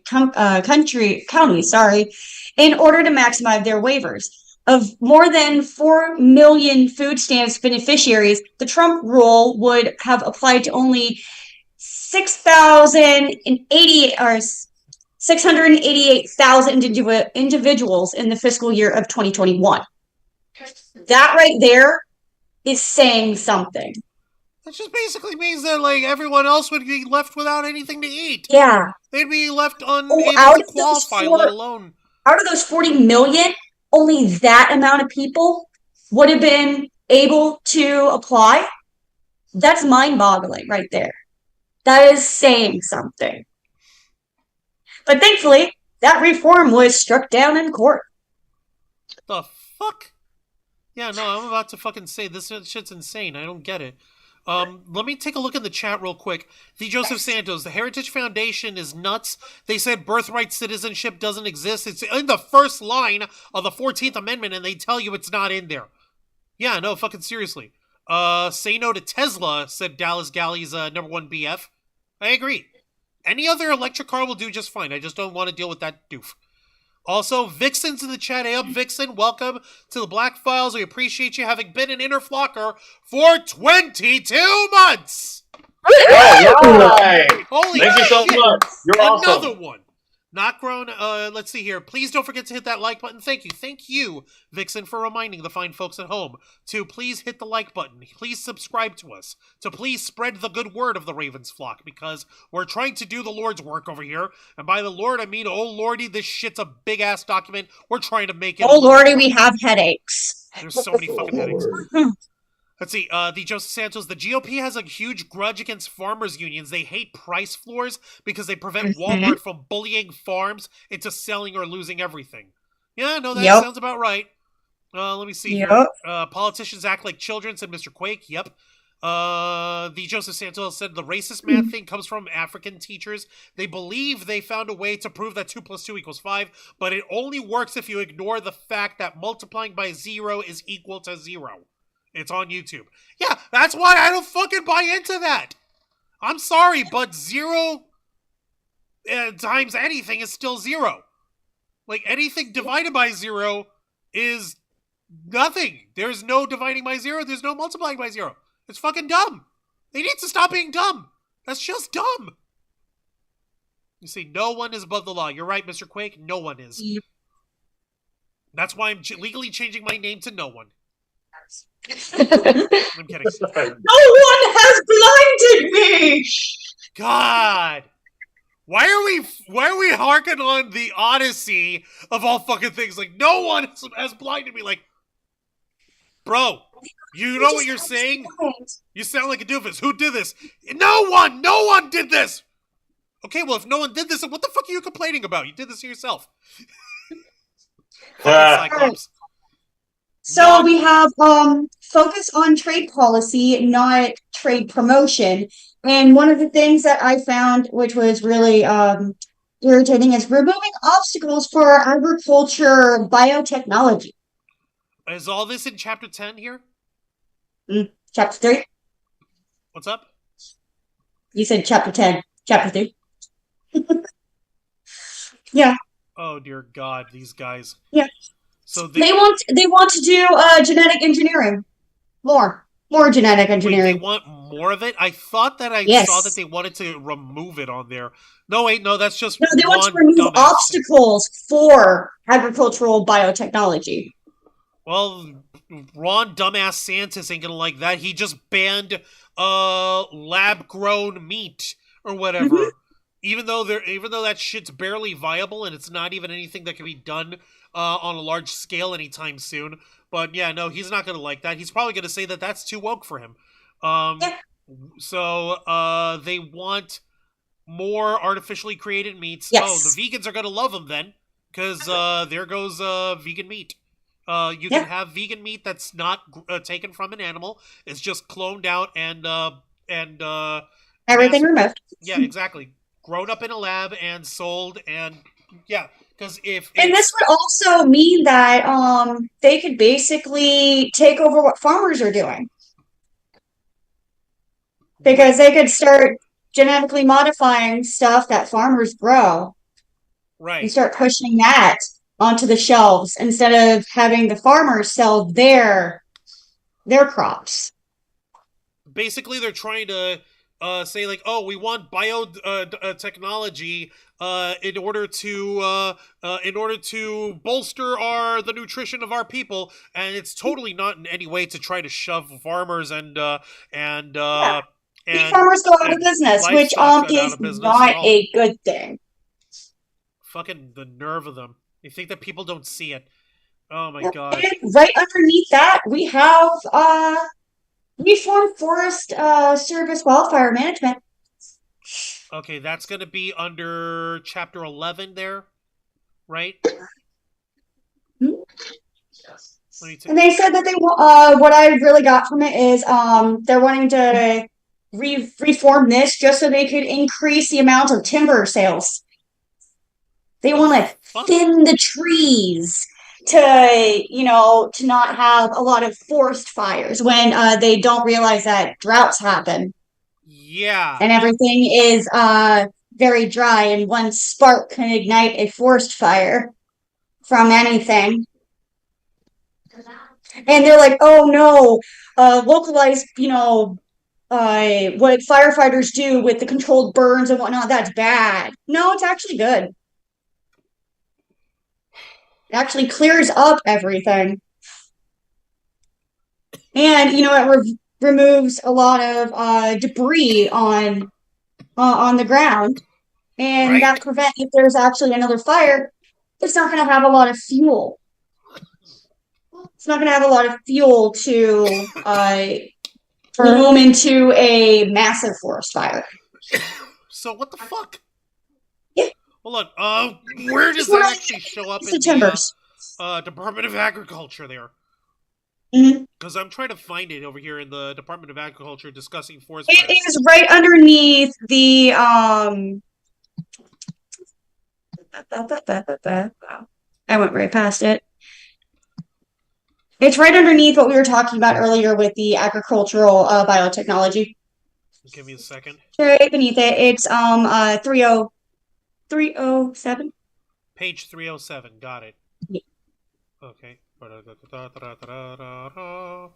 Okay, so there's this. Yeah, there we go. There we go. Doofuses. Okay. All obstacles, reform. Wildfire management. Jesus, seriously, these guys, they're fucking nuts. Champion executive actions with law with proactive to reduce wildfires. Yeah, we have that. It's called Smokey the Bear, dumbasses. Sorry, I'm just fucking joking. Dietary guidelines. Okay, so now these guys want us to not have. Yeah, that was my next point. We need to reform dietary guidelines. Reform Why not? in what way? Over here. That's what I'm trying to fucking see. Give me a minute. Hold on.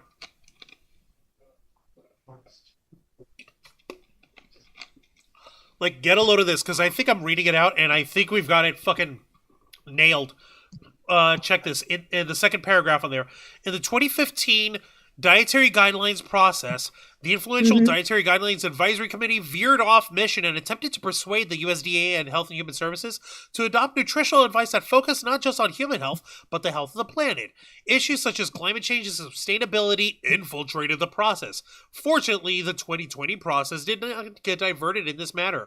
However, the Dietary Guidelines remain a potential tool to influence dietary changes to achieve objectives unrelated to the nutritional and dietary well-beings of Americans. There is no shortage of private sector dietary advice for the public, and nutrition and dietary choices are best left to individuals to address their personal needs. This includes working with their own health professionals. As it is, there is constantly changing advice provided by the government with insufficient qualifications on the advice, oversimplification to the point of miscommunicating important points, questionable use of science, and potential political influence. The dietary guidelines have a major impact because they not only can influence how private health providers offer nutritional advice, but they also inform federal programs. School meals are required to be consistent with the guidelines. On here, the next administration should. Oh my god, fucking seriously? We don't like that there's federal dietary guidelines. We should get rid of them. is their first fucking thing. Yeah. So we Because don't we don't need it. we don't want to use the simplest and most general form of nutrition info for our citizenry to be publicly made available on the federal level for people to know, and then work backwards from there in order to customize based on your dietary needs. Because like you got to start with some starting point. With this fucking line of, oh, there's no shortage of private sector dietary advice. You know, I'm from the private sector. I'm a private person. I may be publicly available on this YouTube channel, but I am a private person. And I've got some dietary advice for you. Would you like to know what it is? Would you like to know what it is, Jose and xeiana and Dragonfang? Do you want to know what my expert private sector dietary advice is? Yes, what is it? I want you guys to find the most edible piece of uranium ore you can and nibble on it. You can nibble on a piece of uranium, and even with it being unrefined, it's going to have loads and loads of calories that you can live off of all day. Don't believe me? Take a look at my best friend, the internet. Because you can actually ask the internet, which is my best friend, how many calories are in a gram of uranium? Yeah. In a single gram of uranium, we have 20 billion calories, people. If you just take a lick off one, or if you just take a tiny nibble of it, you'll have all the calories to go all day long. You can live off of a single gram of uranium for pretty much the rest of your natural life. And you might be wondering, hey, didn't those mean people at the big bad federal government say that uranium is radioactive and could mutate you and kill you? You know what we say over here at our friends at the fucking Heritage Foundation and the fucking Project 2025 say there's no shortage of private sector dietary advice for the public, and nutrition and dietary choices are best left to individuals to address their personal needs. What we need is to have calories packed in as small as possible in order for us to be able to carry and live off of it. And so a gram of uranium having 20 billion calories will be more than enough to feed the world. Trust me, I'm from the internet. I know what I'm saying, and I'm a private fucking individual. I hope I'm making my sarcastic ass point well enough for their. Yes, Wancho. Wancho. Yes, you are. Okay, man. It hurts. It's about as subtle as a bullet to the ear. You can't help yourself, can you, Zay? Fuckface. Hey, you guys want to talk about education? Yay! Yes, please. What's There's a next? lot thereof. What's next? What's next? What's next? I want to know. First thing I see, we're going to eliminate the Department of Education. Yep, that's one of their big ones. They hate the Department of Education with a fiery passion. What? I saw that. I was like, "Oh, this is gonna go over. This is gonna go over well." Yeah, sure. Oh shit! They Sarah were Serenity's in the chat. Oh shit! Sarah Serenity Magical Cosplay. Hey, how you doing, honey?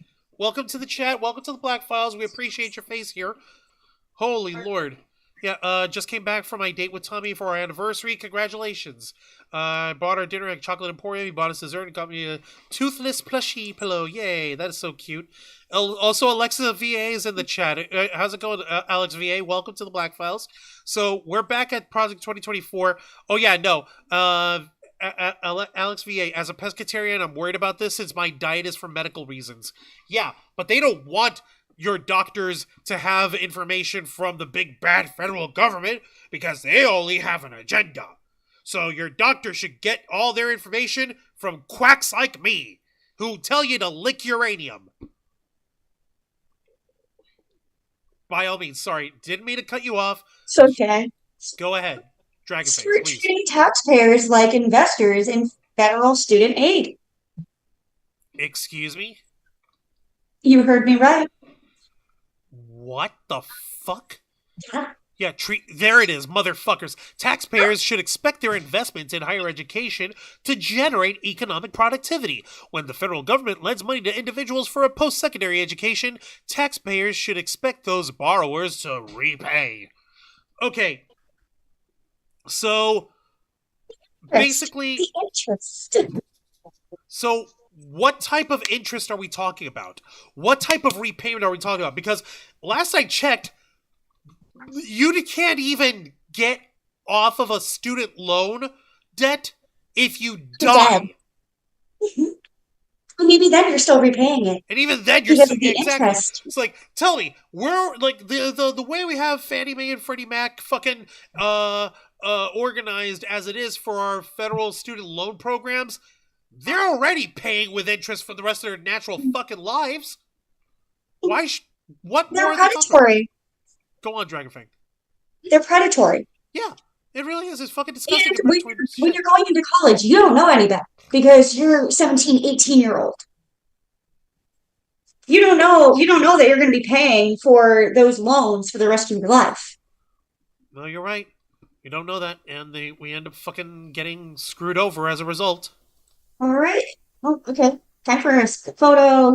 Yay! Give me one moment. Wow.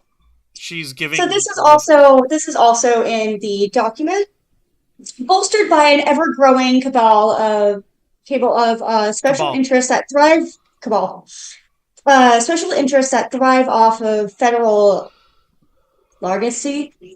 I think that's what largesse. Largesse. Okay. The infrastructure that supports America's costly federal intervention in education from early childhood through graduate school has entrenched itself. But unlike public sector bureaucracy, public employee unions, and the higher education lobby, family and students do not need a Department of Education to learn, grow, and improve their lives. It is critical that the next administration tackle this entrenched infrastructure. What page is all that in? Because I needed to fucking find it. Give me a second.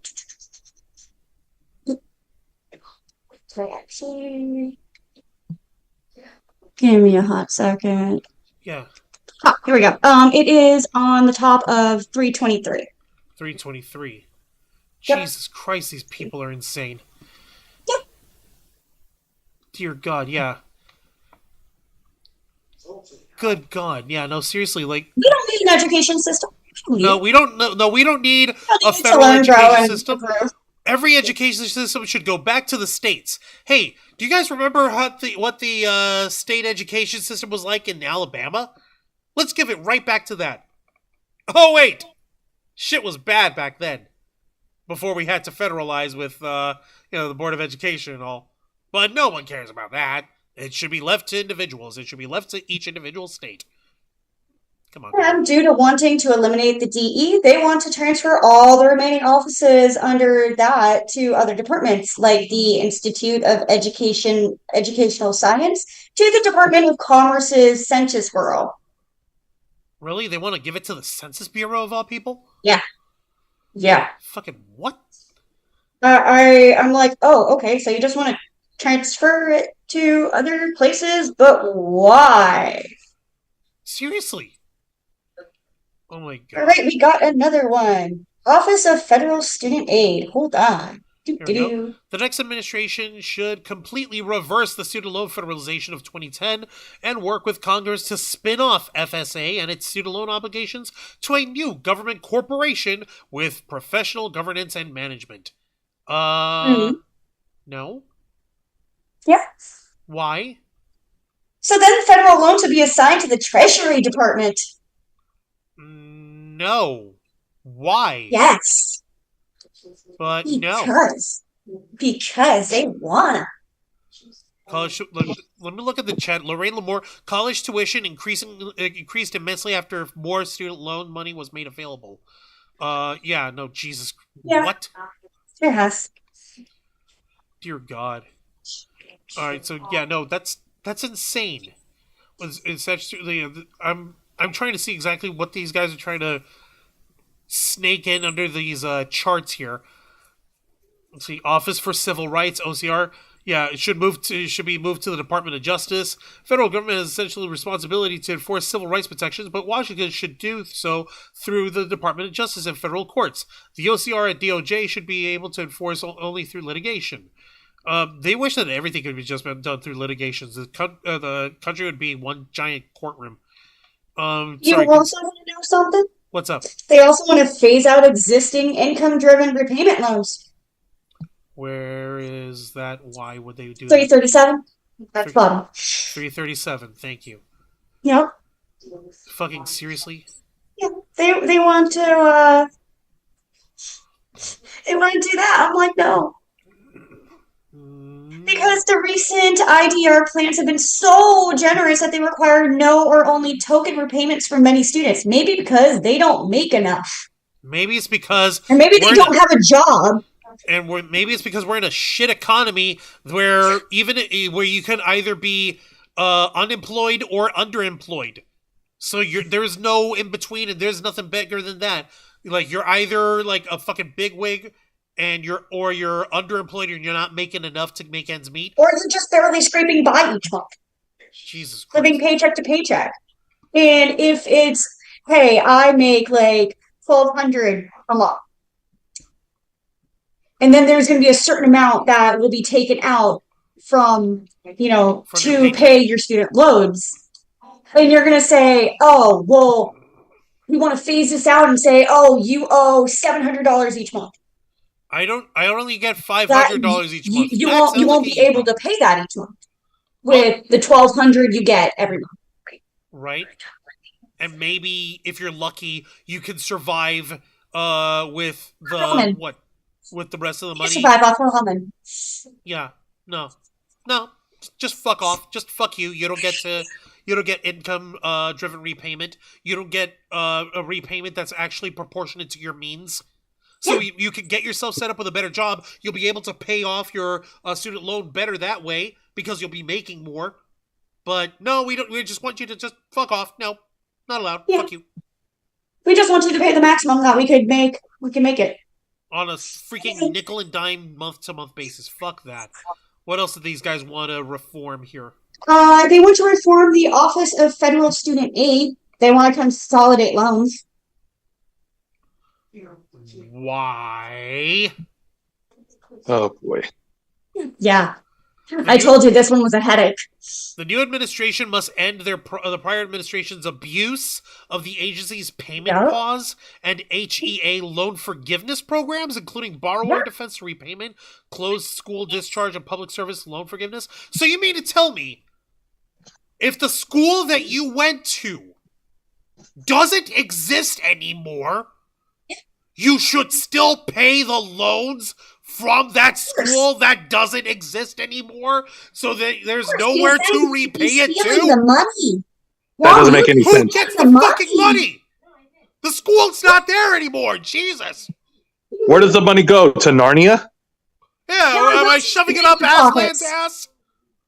No, it just goes to the bigwigs. They just stuff them in their pocket. No, they'll stuff it in their... It goes to the bigwigs so that they can stuff it in their bigwigs.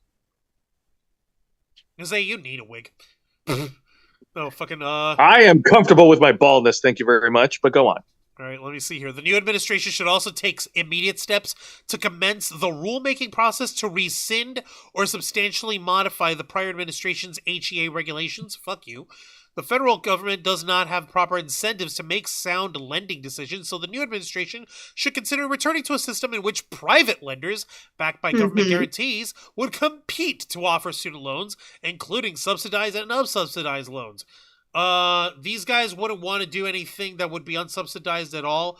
They want the government to fucking pay everything back. And front the bill as much as possible. So that's not fucking happening.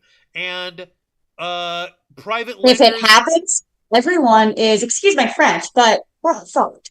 No, we're proper fucked. If that's the way, especially if you go to like private lenders, because if they're not bound to any sort of federal guidelines, guess what they could do to those interest rates? Double and triple it. Fuck that. All right, now we're going to go to energy. Ugh. The Department of Oh my Energy. goodness. Okay. Wait a minute. Yep. Hold on. There's also other horse shit in there where they want to do Yeah. something in here. Like, okay. Page 342. You're going to love before we get to that, because I was scrolling down page 342. Parental rights in education and safeguarding students.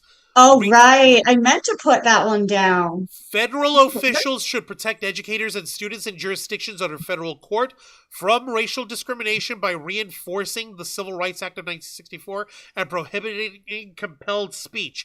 Specifically, no teacher or student in Washington, D.C. schools, public schools, Bureau of Indian Education schools, or Department of Defense schools should be compelled to believe, profess to any idea, but especially ideas that violate federal states' civil rights laws. By its very design, critical race theory has an applied dimension, as its founders state in essays that define the theory. Those who subscribe to the theory believe that racism is appropriate and necessary, even making the theory more than merely an analytical tool to describe race in public and private life. Okay, do you guys remember what I told you what critical race theory actually is? Do you guys remember what I said last time? Barely.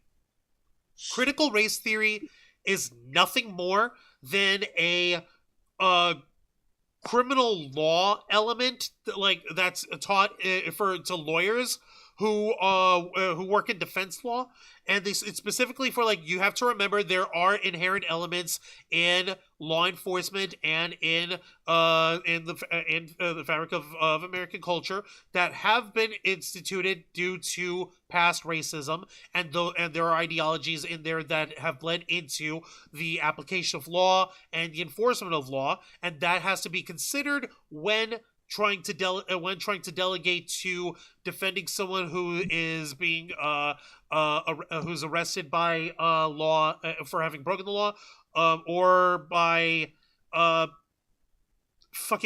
point is that critical race theory is not a gigantic precept that goes to education, that goes to the school to schools or anything. It goes to college. It goes to law school specifically. You're not going to get this kind of horse shit happening in grade schools. It doesn't actually happen. I know this for a fucking fact. I've been to grade schools. It's fucking ridiculous. Sorry, okay, I didn't mean to cut you off because you were going to Department of Energy. I wanted to bring that shit up because that was horse shit, and that's just what these guys trying to say. Oh, the people trying to say that racism is bad are actually the real racists. You should not say that that racism is a bad thing.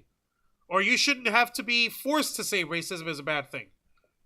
Fucking dopes. Do they really think that people are that dumb? Yes. Do you really have to question that? Are you surprised by our response? No. Okay, so Department of Energy. Yeah, let's get to the Department of Energy and related commissions. Oh, right. They want to stop the war on oils and natural gases. The war on oils? Don't you mean the war for oils and natural gases? Because there's a lot of lives that get lost in these geopolitical wars that are literally nothing more than they just want to stop it. They want to stop it. No, they want their oils. They want their natural gases. Give. Yeah, what? Because screw actual good energy saving options. No, we need this. Even though it's finite, we need this. We need our natural gases. We need our oils. Who cares about revolutionary, shit and whatnot? We want to stay with our gas guzzler cars. Okay, but you meant to say the wars for oil and gas, right? Not the wars on oil and gas. Yeah, that was a mistype for me. No.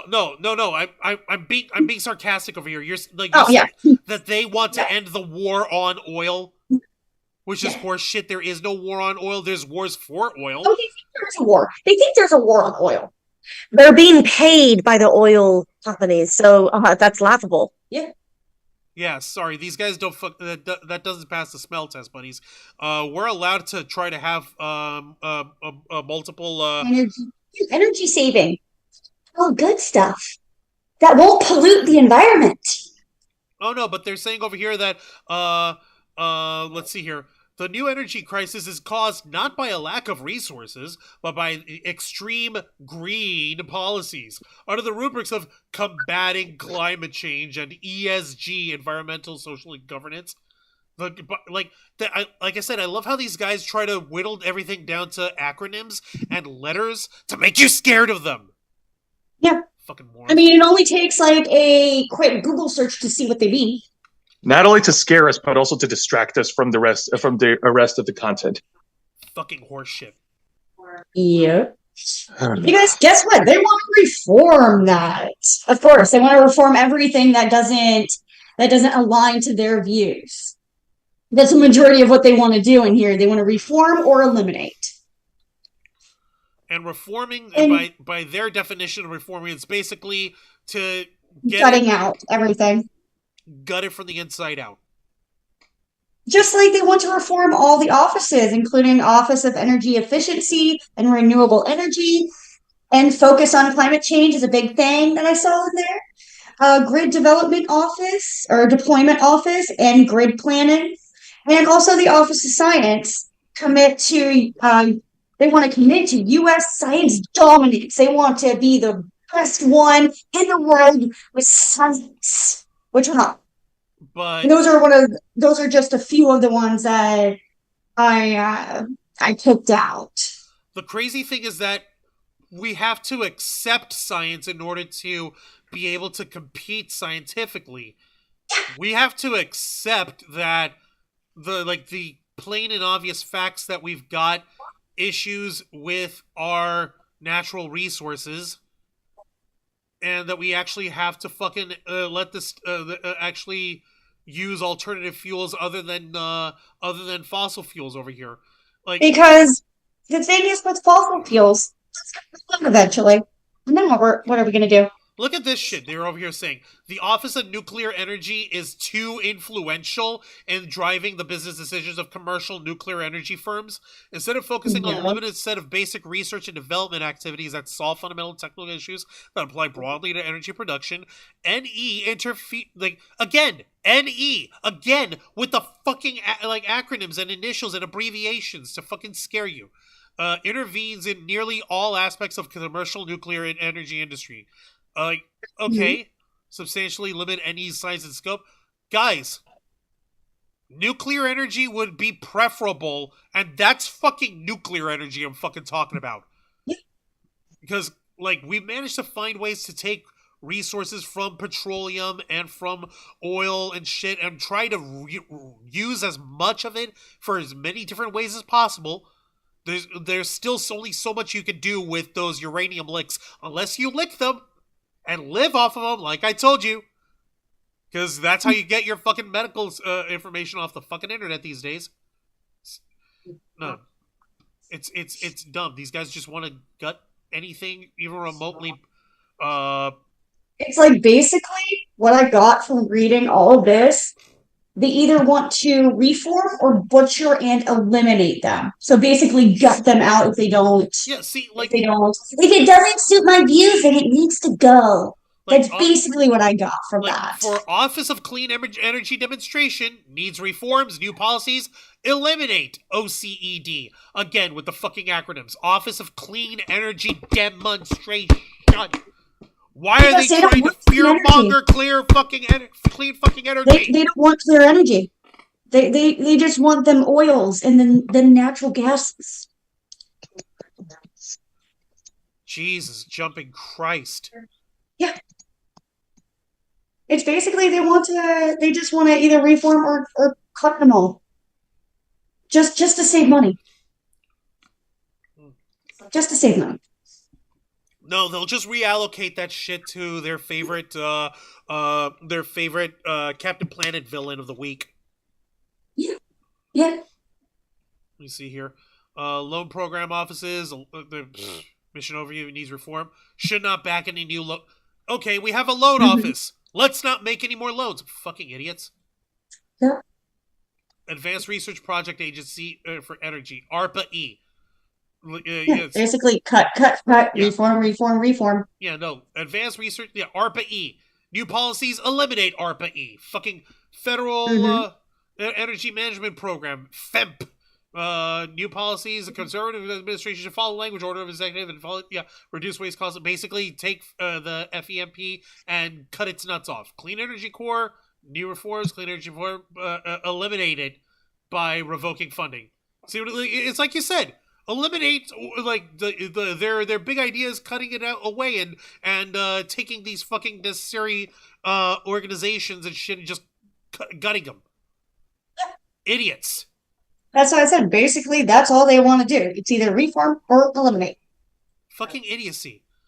Let me see. Hello, science, my old friend. Thank you, Sarah Serenity. Like, Juan, I will buy you. We need Bill Nye to come back.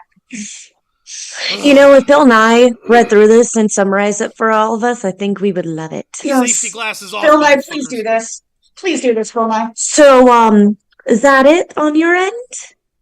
Yes, it is. My brain can finally rest. There's plenty more, but like we said in these. Wait, what? Restart Yucca Mountain? What? No. Sorry, no. I'm over here. Fucking. Sorry. As I'm going past this over here. Office of Civilian Radioactive Waste Management. Currently, the Office of Spent Fuel and Waste Disposition. Let's see. The Nuclear Waste Act, they're basically saying they need to take Yucca Mountain, which is one of the largest nuclear waste disposal facilities in the country, and basically say like, hey, no, you know how we've got it closed down for now in order to try and work it out over here? No, let's just reopen it and restock it some more. No. Oh boy. Yeah, it's not going to be direct waiting to happen. Unbelievable, these people. All right, so xeiana, I believe you're next, and you've got chapter 13, yes? Yep. All right. So we will be starting with the Environmental Protection Agency. The EPA. So their mission statement is creating a better environmental tomorrow with clean air, safe water, healthy soil, and thriving communities. Kind of the opposite of what they've been talking about, huh? And they want to build transparency, awareness, and trust as an environmental regulator. Again, that goes against what was talked earlier. Now, on page 418, I've actually taken a lot of direct quotes. So I will tell you the page numbers before I say it. Thank you. So the first one is, there has been a reinstitution of unachievable standards designed to aid in the transition away from politically disfavored industries and technologies and toward the Biden administration's preferred alternates. This approach is most obvious in the Biden administration's assault on the energy sector, as the administration uses its regulatory might to make coal, oil, and natural gas operations very expensive and increasingly inaccessible, while forcing the economy to build out and rely on unreliable renewables. They're not unreliable. I mean, some of them, it can be depending on where it is, but still. This approach has also been applied to pesticides and chemicals as the Biden administration pushes the greening of agriculture and manufacturing, among other industrial activities. Yeah, we kind of need to. Last I will say right now that they constantly keep referring to the Biden administration on a lot of things and saying we have to revoke everything and reinstate all of Trump's things. And some of them they don't actually say alternatives of what they do, or the alternatives they suggest they just won't work. They just want it gone. So the other thing also on page 418, many actions in the liberal administrations ignore the will of the Congress and instead lie with the goals and wants of politically connected activists. This has created a backlog of statutory deadlines and led to preventable disasters like the Flint, Michigan water crisis in 2014 and the Gold King mine spill in 2015. Wait, here's the thing. In which page? Yes, 418. 418? I'm actually trying to find that. Did I? I believe it was at the bottom. Jesus. Hang on. But the issue with the Flint, Michigan thing is that is still ongoing. And, it was preventable. But you know what? They didn't listen to the activists and everything. That's the entire reason why this happened. So, What yeah. the fuck? They also say the perceived threat of climate change. It's not a perceived threat. It's not already a perceived happening. threat. It's an actual We've already been threat. seeing this with the hurricanes. Our first ever. What was it? It was early July. Our first Category 5 hurricane. Yeah. In forever. That was ridiculous.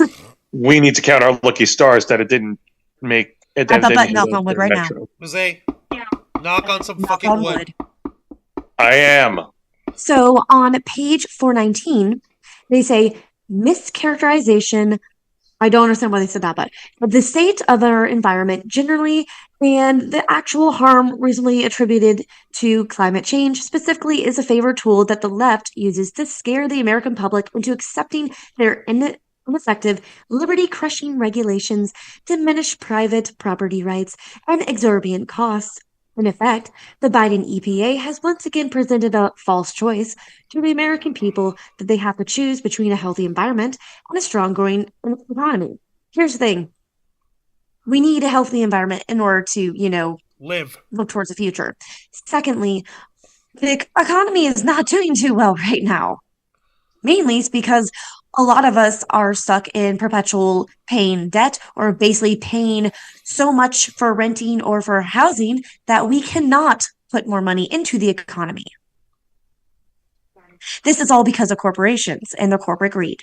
And it's literally that's a fact. It's not an opinion, it is a fact. And the basic problem with it is that it comes down to all these regulations that are so scary that they want to have these regulatory agencies completely dismembered and disbanded and all this shit. Even in the Department of Energy, guess what happens? These guys are the ones who kind of decide, hey, you know what's a good idea? Not having lead in your water. Let's do that. Also, Juan, you are going off of the pages on the actual page, not on the pages on the side, right? What do you mean? I'm not going by anything here. I'm just pulling that out of my ass right now. No, the pages. Oh, yeah, no, the actual pages. Yes, just like you said. Okay, good, because I know that the pages are completely off. Yeah. So they say that the state leadership is to build relationships with state and local officials and share resources. Primary roles should belong to the people living in it. I tried finding all the pages with this while Sis was talking. I could not find all of them. I am sorry. But yeah, so they say that for the environment, the primary role the opinion should belong to the people, which, yes, I agree. If you are living in a place that is having a lot of soil erosion, then yes, perhaps you want to save the trees because that will also make sure that landslides and such don't happen. Kind of important. Yeah, so the people should have the majority of the opinions on what to do with the environment. I do agree with that. They also say that any programs that don't support the mission should be eliminated. The Office of International and Tribal Affairs should be restructured into the American Indian Environmental Office. There's a lot of restructuring, as previously said. What the fuck? The grants program you should be reviewing the grants program to ensure taxpayer funds go to non-political affiliation organizations. I kind of laugh at that because, everything is political at the moment. Exactly, especially considering the horseshit that they're doing over here. Yes. For the day one executive order, literally day one, they want to stop all grants, downsize and terminate the newest hires in low-value programs, but for the senior executive service positions, they'll try and relocate opportunities for them. They'll also reduce full-time employees. Fucking really? The majority of political appointees must be assembled, vetted, and be ready to deploy day of. They plan to reduce government spending, didn't say too much about where. The project managers should require training in project management instead of general science backgrounds for Office of Land and Emergency Management. Yes, project management, they should be trained in that. However, you still need the general science background because this is about the environment. You need to have that knowledge. You can't just go in willy-nilly and say stamp, stamp, stamp. Yeah, no, it's... They say that pesticides should be reviewed with both good and bad effects. So we should not only be looking at the bad effects. The only thing is if the bad effects outweigh the good effects, then don't use them. Right. That's kind of obvious. They want to eliminate the use of Title 42 hiring authority that allows the Office of Research and Development to spend millions in taxpayer dollars for salaries of certain employees above the civil service scale. Are you fucking kidding me? Let me say... Oh, yeah. No. They're basically... The American Indian Office should be led by a politically appointed Senate-confirmed assistant administrator. And I'm surprised I even said this. Ideally, one with strong ties to a federally recognized tribe. I do agree with that. The person who is leading that office should be related to one of these tribes. That way they know what is needed. You know what's funny? These guys don't even give representation for the Native American community in their own fucking parties, in their own fucking organizations, let alone if they would fucking try to have anybody who's even 1/16th Native American they'll actually put into office in a role that isn't basically a glorified fucking like space warmer. Yeah, that's the thing. They shouldn't be like 1/6. They need to be like either full-blooded or half, just because then, like, especially if they come directly from the tribe. Right. I mean, that's huge representation for them. So, oh my God. Also the EPA, if you're going to laugh at this, rewards up to $30 billion in grants. These are driven by ideology instead of need, apparently. They say larger grants are given to academic institutions, and the larger ones over a threshold need to be reviewed before being granted, because apparently with all these grants, there's no progress. Prove it. Show us that every one of these that any one of these offices or any one of these EPA grants that these projects are funded with, that there isn't any sort of progress, or that they haven't actually gone through their stated objectives. By all means, I'll fucking wait, because I'm pretty sure every single one of these guys, they actually went and did their fucking research. They went and looked at every one of the projects that the EPA is funding with these grants, and they went ahead and saw that all of these have been wasted, because everyone who got handed this money just decided, fuck it, we've got millions of dollars, let's just go fuck off to Ibiza or whatever the fuck. Because for grants, you don't pay back grants. Yeah. So it's like, okay, if people are getting that much money, yeah, you do need to make sure that they're actually using it the way that they asked for it, Right. So pretty much that was all for the environment. Now, you're definitely going to have to be scrolling a lot, because I got page numbers for you, because these are big quotes. So please go to page 449. The Department of Health and Human Services. Department of Health and Human Services. Under President Trump, HHS was dedicated to serving all Americans from conception to natural death, including those individuals and families who face economic and social well-being challenges. Where did they under say that? President? I want to see exactly where they fucking said that. Sorry, because I'm trying to fucking find it. It might be at the bottom. There it is. Yeah. There it is. Under President Biden, the mission has shifted to promoting equity in everything we do for the sake of population sharing a particular characteristic, including race, sexuality, gender identification, ethnicity, and a host of other categories. As a result of HHS's having lost its way, U.S. life expectancy, instead of returning to normal after the COVID-19 pandemic, continue to drop perceptibly to levels not seen since 1996, with white populations alone losing 7% of their expected lifespan in just 1 year. I love how they have to point out the prime example is white people. Listen, Yeah. the reason why life expectancy is dropped over here, it has really We're getting not poorer. yeah, it's got to do with the fact that we live in a nightmare world right now. Our fucking economy's in the shitter. Our fucking planet is catching fire. But we should totally be fucking bringing more babies into this kind of fucking planet. Yeah, sure. Hell So- no. On page 450, Yep. the Secretary must ensure that all HHS programs and activities are rooted in a deep respect for innocent human life from day one until natural death. Abortion and euthanasia are not health care. Yes, they are. Yeah. Even euthanasia, as fucked as it is also considered healthcare because it If goes they on the whole standing of are literally suffering and they just want to go peacefully, then let them. It is their choice.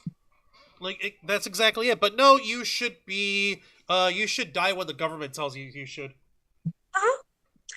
Also on page 450, radical actors inside and outside the government are promoting harmful identity politics that replaces biological sex with subjective notions of gender identity and bases a person's worth on his or her race, sex, or other identities. This destructive Bullshit. dogma, under the guise of equity, threatens America's fundamental liberties as well as the health and well-being of children and adults alike. The next secretary must ensure that HHS programs protect children's minds and bodies and that HHS programs respect parents' basic right to direct the upbringing, education, and care of their children. You know what? You know what? They have a right about one thing over here. HHS programs should respect parents' basic rights to direct the upbringing, education, and care of their children. Guess what? There's going to be parents who fucking say, hey, we understand if you're not feeling like yourself. Maybe it's because, you can tell us how you're feeling. Well, Mom and Dad, I'm feeling like maybe I wasn't born in the right body. I don't feel like I'm normal. I don't feel like I belong. Okay, well, that's understandable. We'll help you figure that out. You know how I know this? Because that's a fucking conversation that we had at home. God almighty. They also say, which I do agree with this, Americans' insurance system is broken with confusing provider networks, third-party payers, employers, and limits consumer shopping and hides true costs from patients. I agree with that. Our insurance system is very broken, especially when your insurance can deny something that your doctors say you need. Exactly. Shit. Healthcare in its they're gonna totality quit on is that just. one. Actually, I do want to interject for just a second because I am actually going to be clocking out and going straight to bed. I am past my bedtime. I understand, Jose. We'll continue over here between myself and the girls, and we'll go ahead and continue on because we've got shit we got to uncover. Of course, not a problem. But allow me to give my final thoughts at the very least on this subject. First of all, on Trump nearly getting assassinated. Yeah, as I said already, he's a scumbag. He is the scummiest of scumbags that we've ever known. But even he doesn't deserve to be assassinated. Like, I would rather him live with his crimes personally. Joking about who deserves to die and all that stuff. That's fucking ridiculous, and no one should ever do that. As far as Project 2025, oh my god, I know y'all haven't gotten to the actual meat of the matter, which is hilarious. All of this is the meat. We're taking the meat, we're parsing it out. I'm talking about the hack. Oh yeah, the hack. We'll get to the hack soon enough over here. Yeah. I know you guys are gonna get to it. Yeah, no, I'm sorry. They throw in all these big words in this document, and it's like xeiana Rose and Dragon Fang said. They're trying to throw in these big words and these abbreviations and everything to scare us and to keep us distracted, so that we don't look over the rest of the content and try to put the pieces together. Put two and two together. And yeah, no, they Man, it's so fucking dumb. They think Yeah, they're you stupid, and we're definitely just need to watch the rest of this much later to Yeah. see I will. more of the I good will. stuff. Now, before I clock out, I do want to give a small little preview for tomorrow night's edition of Wrestle Rewind, which is every Thursday night at 10 p.m. Eastern, right here on YouTube and Kick. Me and my tech partner, Juan Rouse, will be returning to regular form. We'll be reviewing this week's editions of WWE's NXT, AEW Dynamite, and TNA Impact. One of the matches that I will be reviewing is from the 250th episode of AEW Dynamite, where MJF goes one-on-one against Will Ospreay for the AEW International title. All right. Well, we'll Just to give it a little small preview. All right. Excellent. All right. Well, I'll see you tomorrow, Jose. Have a good night. Go the fuck to bed. Yes, Me and thank the girls you. will continue working. We'll continue running Okay. this. All right. No worries. Well, thank you very much for having me again. All y'all have a good night. Please be responsible where you get your news from, and remember that we're all human beings, and none of us deserve to be killed. All right. Have a good night, Jose. Thank you very much All for right. that. Have a good night. All right. Let's get back to the shit show, shall we, ladies? Okay, turn to page 451. Okay, 451. Dear God. Let me see here. Unfortunately, family policies and programs under Biden's HHS fraught with agenda items focusing on the LGBTQ plus equity, subsidizing single motherhood, disincentivizing work, and penalizing marriage. Bullshit. These policies should be repealed and replaced by policies that support the formation of a stable, married, nuclear family. Fuck that. I'm sorry, Some but people there are can't a have lot families. of people who have had broken families, who have to go back and forth between, one parent and the other parent, ones who have single fathers, single mothers, Yeah. two mothers, two fathers, Nope. or were raised in foster care. Nope. It's like you can't just say you have to be in a married family with a man and a woman. No, that Yes, is you not how it should. is anymore. That's all you have to do. Man and woman and It's 2 to 3 kids. ridiculous. Oh no, see, you are a father. You are going to have a ball with these next things. Is that right? Trust me. Oh yeah. So also on page 451, in the overwhelming number of cases, fathers insulate children from physical and sexual abuse, financial difficulty or poverty, incarceration, teen pregnancy, poor educational outcomes, high school failure, and a host of behavioral and psychological problems. By contrast, homes with non-related boyfriends present are among the most dangerous place for a child to be. HHS should That's prioritize bullshit. married father engagement in its messaging, health, and welfare policies. I wish these fuckers gave a shit about fathers. They don't. Yeah, it's like, okay, you don't need a father to have a healthy family. True. Just like you don't need a mother. As long as your parental figure helps raise and support and loves you, then that should be what matters. That's exactly all that matters on there because They also said if a child has been abused or the biological parents are found unfit to care for the children, the HHS would be supported by the speedy process of adoption. That's hilarious because how long have people been waiting to be adopted? And also the adoption process takes way too long and costs way too much money. That's what makes people not want to do that. That's also why they adopt from China because, it's quicker and it costs less. and it's also So yeah, it's the secret funny that they say ingredient it's is crime. speedy. Idiots. I don't believe these people. If they cared so much about adopting children and helping Then we wouldn't have anyone in the adoption system or foster care. They would all have been immediately adopted. right? And they would have actually been able to be adopted by families who not only have the means but also have the best of Their interests. Yeah, exactly for the children and for their environments. Yep. No. So they also said the COVID-19 pandemic demonstrated how catastrophic a micromanaging, misinformed, centralized, and politicalized federal government can be. Basic human rights, medical choice, and the doctor-patient relationships were trampled without scientific justification and for extended periods of time. The stef not due to COVID-19, skyrocketed because of the forced lockdowns, isolation, vaccine-related mass firings, and colossal disruptions of the economy and the daily rhythms of life. I don't know. I don't think A lot of people died because of COVID. Yeah, I was about to say, like, I don't think that a lot of us had died en masse because we got fired. Like, oh, we got fired from our work on here, and also because we a didn't. lot of take our people vaccine. died because of misinformed cures, like horse dewormer, injecting bleach into them.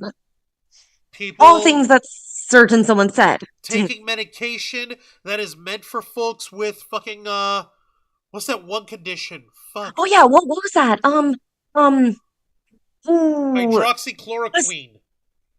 Was it for like seniors or something? It was some medical condition that people who needed it suddenly couldn't find it because there was a shortage, because people thought that by taking that they would be safe from COVID. Yeah, no, that's not how that shit works. Epilepsy? Was it epilepsy? I think. Hang on. It was something. This was an anti-malaria medication. No, there was something else as well, not just the malaria one. Okay. It was stuff that people actually did need.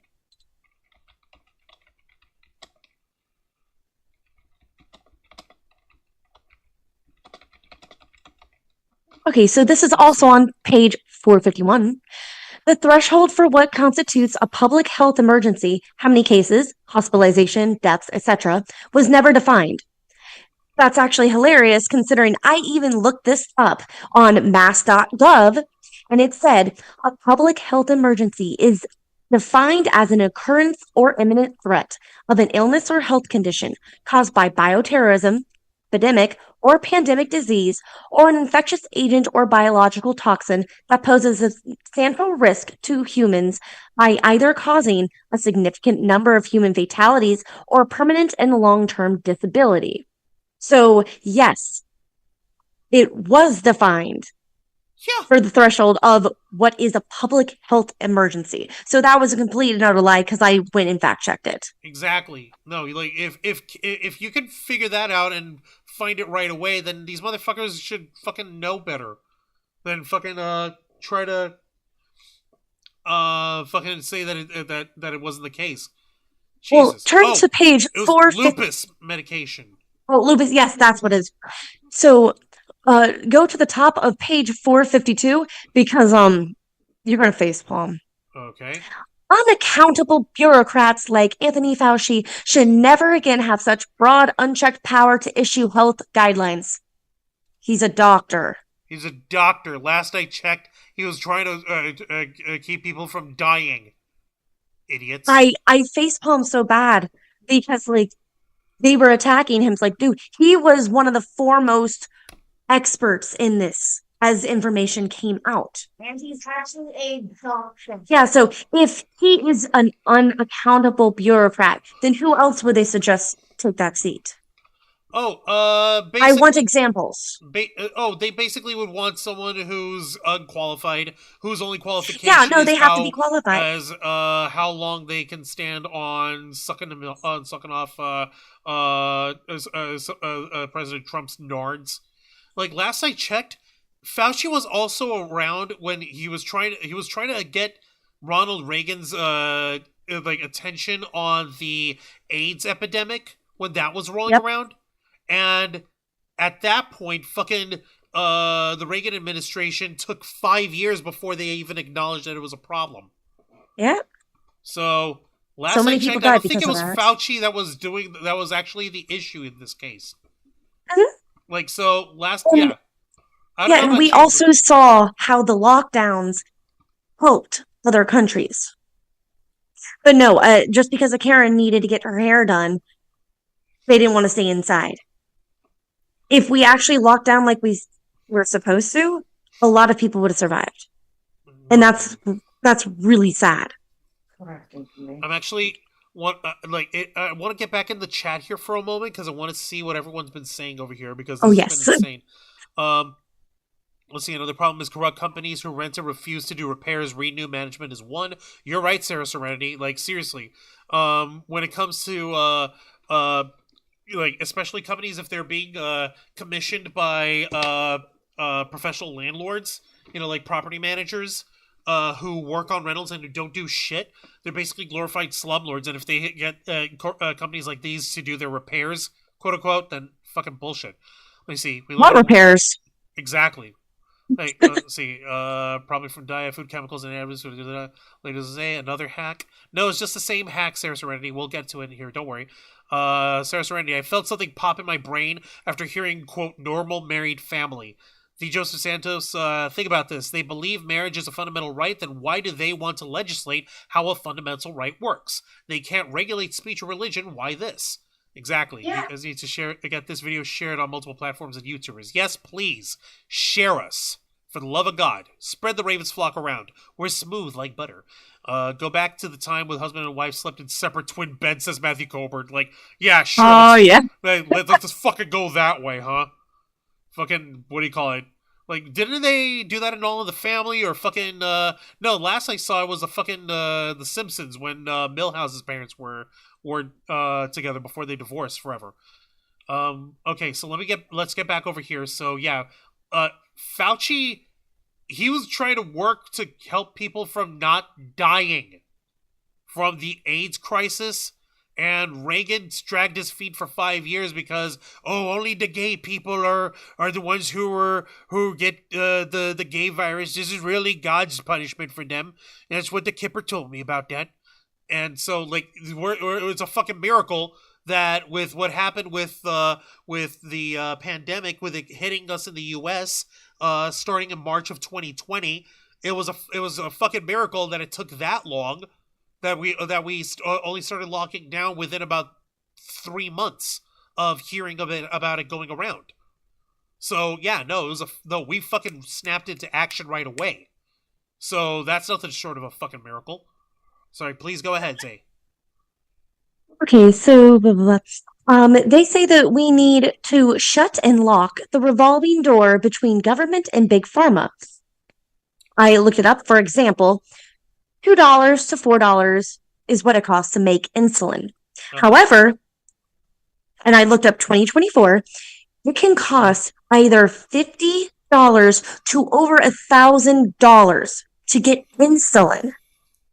I do agree with this. We need to start breaking down the big pharmaceuticals, because the fact that they can make things for pennies and then charge things that people need to live for a huge amount of profit, this needs to be addressed. They just want stuff to buy. Like, Juan, can you imagine if you can't get insulin? Oh no. Try to save the insulin and you end up dying. I'm just thankful that at this point, my diabetes is under control where I don't need insulin at the moment. Mm-hmm. But these motherfuckers would have it so that we wouldn't be able to afford it at all. Yeah. And it's just like with people who buy EpiPens. They are very expensive. So sometimes if people even have like a peanut allergy, they'll be like, okay, is it really, really bad? Maybe I should save my EpiPen for when it's really bad. Like, you shouldn't have to be making that decision. Xeiana? You should be able to be like, I need to use my EpiPen right now. Instead of be like, I mean, it's a scary concept. Like, I'm lucky I don't need anything like that. Thank God. I was actually But if I did, it's a good thing. I'd be terrified. Yeah, no, it's a good thing that you don't have those kind of allergies and have to deal with it. But you know what we don't have any allergies from? And this has been proven because, as we all know what science goes, it's provable if I want it to be. What we don't have any allergy on is uranium. So we should still have ourselves set up. Our 1 gram uranium diet is all we'll really need. So... I'm sorry, I'm trying. 1 lick is all you need. I'm trying here. How many licks does it take to get to the center of my uranium gram? Oh my God! Don't ever try this. Do not. This is a joke. This is a joke. Disclaimer. Yes, please, for the love of God, People, not. please remember, we're joking about licking uranium. For fuck's sake. Don't take this seriously. I'm trying to get some levity because I have to laugh. For my only other response would be to cry. God, I'm like, cause, like, you brought up peanut allergies and shit. Like, well, we're not allergic to uranium, so let's stick to that uranium diet, America. So, you know about the CDC, right? The Center for Disease Control? Yeah. So they wrote COVID-19, and this is on page 452 as well. COVID-19 exposed the Centers for Disease Control and Prevention as perhaps the most incompetent and arrogant agency in the federal government. CDC continuously misjudged COVID-19 from its lethality, transmissibility, and origins to treatments. We were told masks were not needed when they were made mandatory. CDC botched the development of COVID tests when they were needed most. When it was too late, we were told to put our lives on hold for 2 weeks to flatten the curve. That turned into 2 years of interference and restrictions on the smallest detail of our lives. Okay, with the development of the COVID tests, I believe that they were still trying to perfect them, weren't they? They were. I mean, do you remember how the fucking tests go? To this day, it's still jab a fucking straw up your nose, swirl it up in that bitch, and get it collected with the fucking solution and all that shit, and dump that solution like it was a little pregnancy test, and wait for a fucking half hour for the thing to see if whether or not you even have the antigen marker. COVID-19, I mean, we were still getting information. So you can't say that they constantly misjudged it when literally everyone around the world was struggling to figure out how quickly it was transferable and everything. We were dealing with it in real time. We were adjusting shit based on the knowledge that we had at the moment. If we give me a minute over here. Give me 2 seconds over here.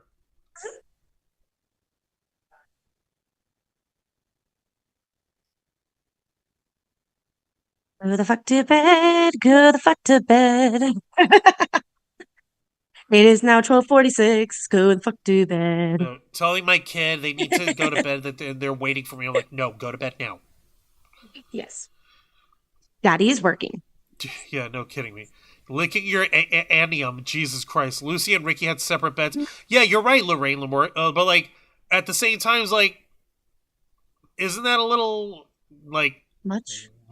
In terms of, like, being overly, like, I don't know... conservative? Like, celibate even in your own marriage? Or whatever? That's just me. And yeah, no, as far as the virus was concerned, as far as the plague is concerned, I'm not over here trying to fucking justify the virus or defend it. I'm trying to fucking say that, like I said, like, we were going by the information that we had as, like, the best information that we could go for at the time. I'm sorry, but lupus medicine and horse paste doesn't really quite cut the mustard. And in most cases, they killed people. Yeah. Because we injected bleach into our bodies because we were stupid. Or drank bleach, or bathed in bleach. Ugh. Right, what else have we got here? Well, we all know that mask, it's pretty much around the world. If you're sick, put on a mask if you're going outside. No one wants to be coughed on. No one wants to be coughed on. So, yeah, it is mandatory. So you don't get someone else sick. No one wants to catch your ickies. It's not perfect, but there's a reason why doctors wear masks when they're doing surgery. So if they need to sneeze or cough, they're not coughing into your organs. Yes, it's a sterile environment. Now, they said, for example, how much risk mitigation is worth the price of shutting down churches on the holiest day of the Christian calendar and far beyond as happened in 2020? It's like, okay, but really? You could have easily, they want to people throw churches actually at our face did. Like they care. Well, yeah, but what you could have done is, broadcast it. There's such a thing as Zoom. That's easily a thing. Also, you don't need to go to church in order to pray or celebrate God. You can do it anywhere. That's the beauty of it. Last I checked, Jesus was really more of a guy of like, hey, you should keep your prayers private between you and our Father, because that is when you are closest to Him. Am I misremembering that in any way? Or am I fucked wrong? Am I fucking wrong in that? I don't know. No one knows. No, like So he preferred people who didn't boast of their religiosity towards him. But what do I know? I'm just a good little Catholic. well, they also say that there is a lot of conflict of interest because donations through pharma should be banned, which is funny because actually they again, a lot of these corporations donate to political stuff, so yeah. them saying it should be banned, then your That's never donations will also be banned. Yeah, exactly. It's a two-way street. Like that's never gonna fucking happen because if you know what, they should probably if we really want to fucking where is that? Where does it say that they want the monetary contributions from Big Pharma to come off? Where is that located? I need to see it. It's between right? 452 to 455. It's between those two. Conflict of interest. There was a time when the CDC could not take money from the pharmaceutical industry, but in 1992, the agency discovered a loophole in federal law that allowed it to accept pharma contributions through nonprofit CDC Foundation. The money started flowing immediately from 2014 to 2018. The CDC Foundation received $79.6 million from pharmaceutical corporations like Pfizer, Biogen, and Merck. This practice presents a stark conflict of interest that should be banned. You want to know what's funny? Like you said, these guys would if they fucking banned this, they'd have to ban it across the board, and it would have to go through everything. It wouldn't just be in the executive branch; it would go everywhere. And that's probably why. Like, if you really want to keep Project 2025 off, what they ought to do is show this little paragraph to the heads of Pfizer, Biogen, and Merck, and see how they were named outright on this shit, and say, like, hey, these guys want to cut your nuts off. You really want to give them that power? You really want to give them... So on page 455, technically this is a breach of HIPAA.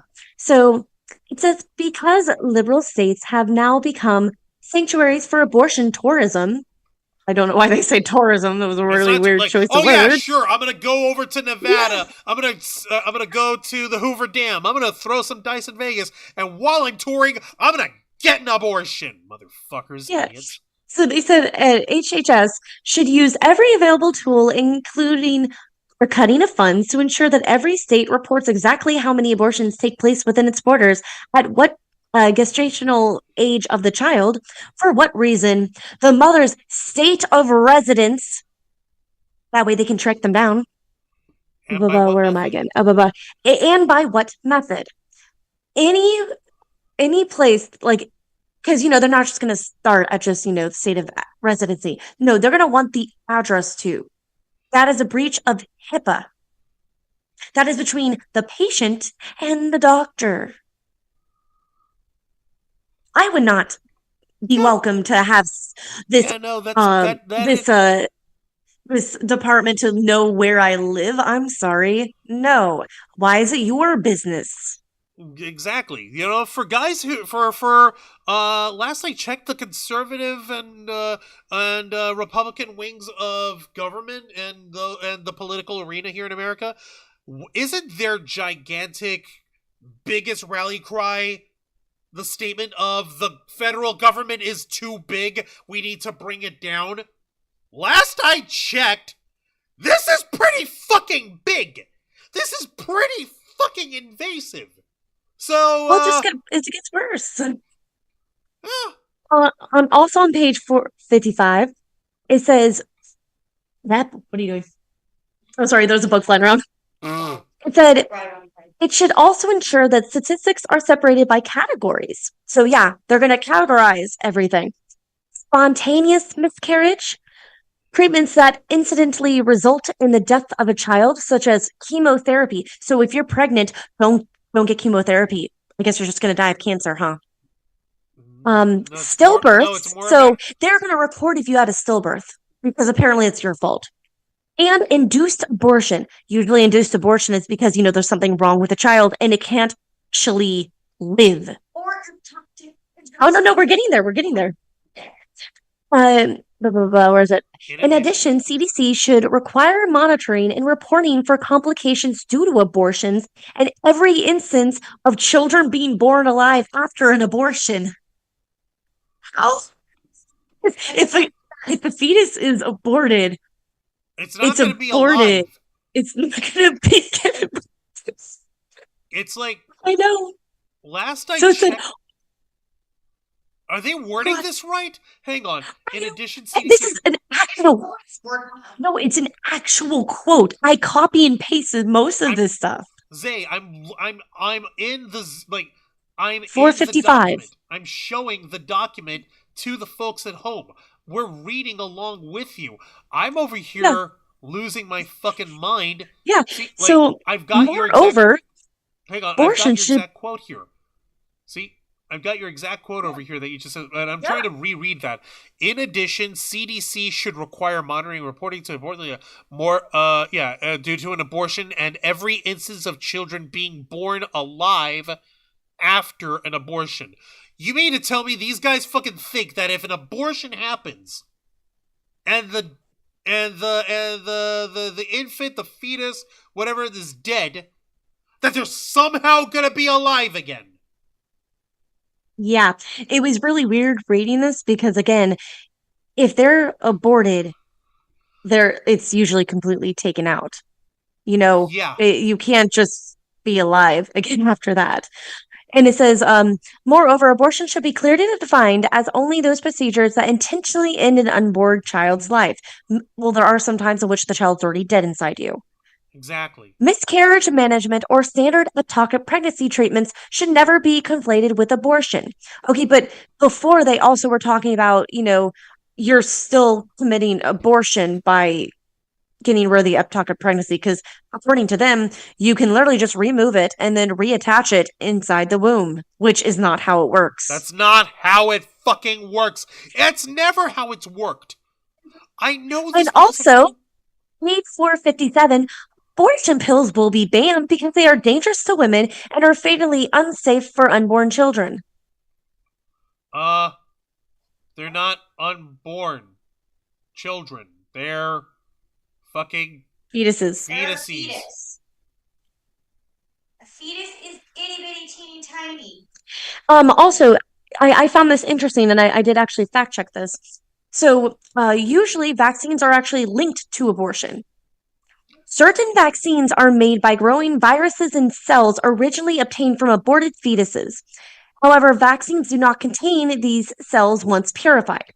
And I actually looked up something, and it says fetal line cells, which are what they use to test the vaccines, to grow the vaccine, they are grown in a laboratory.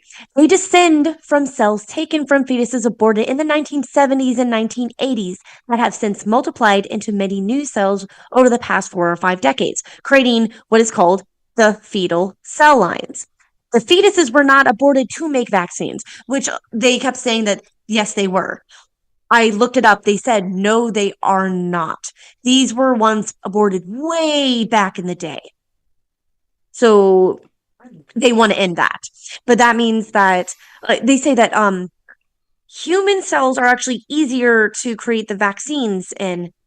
Animal cells, it's much slower and it's more unreliable. Because you can't 1-to-1 the cellular growth rate or the immunological pathologies if you were to compare to say the cells extracted from a cow or a pig as opposed to ones with humans. Like, okay, one weird ass fucking thing. I'm going into sci-fi mode and I'm sorry, but like this is how you know this shit's sci-fi. Ghost of the Shell, the anime, they had a series over here, Standalone Complex. They had this little subplot where they actually showed, oh, by the way, there's a whole industry where you can grow cloned organs for yourself. What you would do is you would have your genes spliced into an infant pig, and what these guys would do is that they would raise this pig on the entire, like throughout its lifespan, and you pay into its maintenance and all that. And if you're in an emergency where you need a spare heart, or where you need to get a heart replacement or a kidney or a lung or something like that, they harvested from your pig. And if for some reason you don't ever end up needing those organs by the end of the pig's lifespan, you can sell it on an exchange market and you can make that money back. It's like that's on the one hand, it's cool sci-fi shit. It's like, oh hey, cool, here's a all natural way to fucking have an organs market. But on the other hand, getting to that level of genetic specificity where you're splicing your genes into another animal, even then, it will not be ever 100% compatible to your body organs based on the fact that it's a fucking different animal.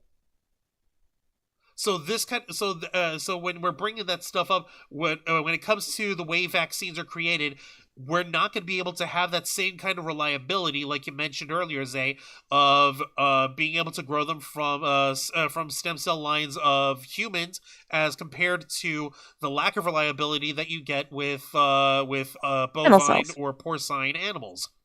And see, the issue is, if we stop this, then it's going to be very difficult to develop new vaccines. It's going to take longer, and thus more people will die. Exactly. So for whenever we have the next COVID problem, or whenever we have the next big plague... well, I mean, apparently the bird flu is coming.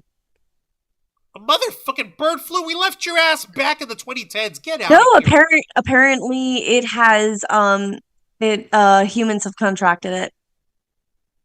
Get the fuck out of here. You're kidding me. No, it happened like a few days ago. Matthew Coburn, you're right. Yeah, none of your business with my private property, as if they're going to place to see it if it's being done. With regulation of abortions on there. And Matthew Coburn's also saying, these people, here's your sign, doofus.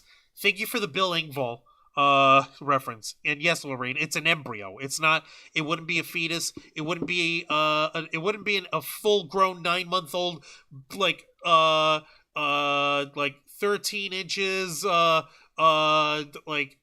7 or 8 pound baby or whatever the fuck. It's not gonna be like you get like the way these guys fucking do this stuff. They try to conflate it as if what happens is at these abortion clinics is that we have a 9-month-old baby that's 3 weeks overdue. So what they do is they pull it out and they fucking throw it in a blender, and then we'll extract all the embryo cells directly from inside this blended baby slurry or whatever the fuck, and we just snort it, or we just hit it into our bodies like heroin addicts or shit. The way the scary language these guys love to use here is so conflating and so misleading and such horseshit that if you didn't begin with the fact that these guys are horseshit, you wouldn't be able to tell. And you'd think like, oh, well, this looks reasonable, this makes sense, I believe this is right, and because they're hiding it in flowery language, motherfuckers. Don't fall for it, I'm begging you. All right, let's continue, Zay. The National Institutes, and this is on page 462. Okay. The National Institutes of Health has been at the forefront in pushing junk gender science, and said it should fund studies into the short-term and long-term negative effects of cross-sex interventions, including affirmation, blockers, cross-sex hormones and surgeries, and the likelihood of descendants if young people are given counseling that does not include medical or social interventions. Are you fucking kidding me? You're basically trying to say that you don't want any kids who believe they might be transgender to ever receive any sort of support. Yes. Now, going down to Medicare. We want to increase Medicare's beneficiaries' control of their healthcare, reduce regulatory burdens on doctors, ensure sustainability and value for beneficiaries and taxpayers, and reduce waste, fraud, and abuse. If they can do that, that would be nice, because again, yeah, that'd be it's healthcare. Miracle. Healthcare really needs to be worked on. Yeah, it's. They also, want to defund abortion providers such as Planned Parenthood, which, Planned Parenthood doesn't only do abortions, they do a shit ton of other stuff. Like, Planned Parenthood. It's called Planned Parenthood for a reason. It's also used for helping free breast screening for cancer. They do a lot of things, prenatal stuff. I hate that they always keep saying all they do is abortions. And Which most of is the abortions they do are early term, and it's usually because something was wrong with the child. exactly, And to bring it to full term is bad because it will end up going septic and it would kill the mother. A lot of people, they don't just get abortions just because. 99. They sadly get it because they were either raped or sexually assaulted in incest, family incest, or because, oops, the condom broke. Right. I literally cannot afford a child.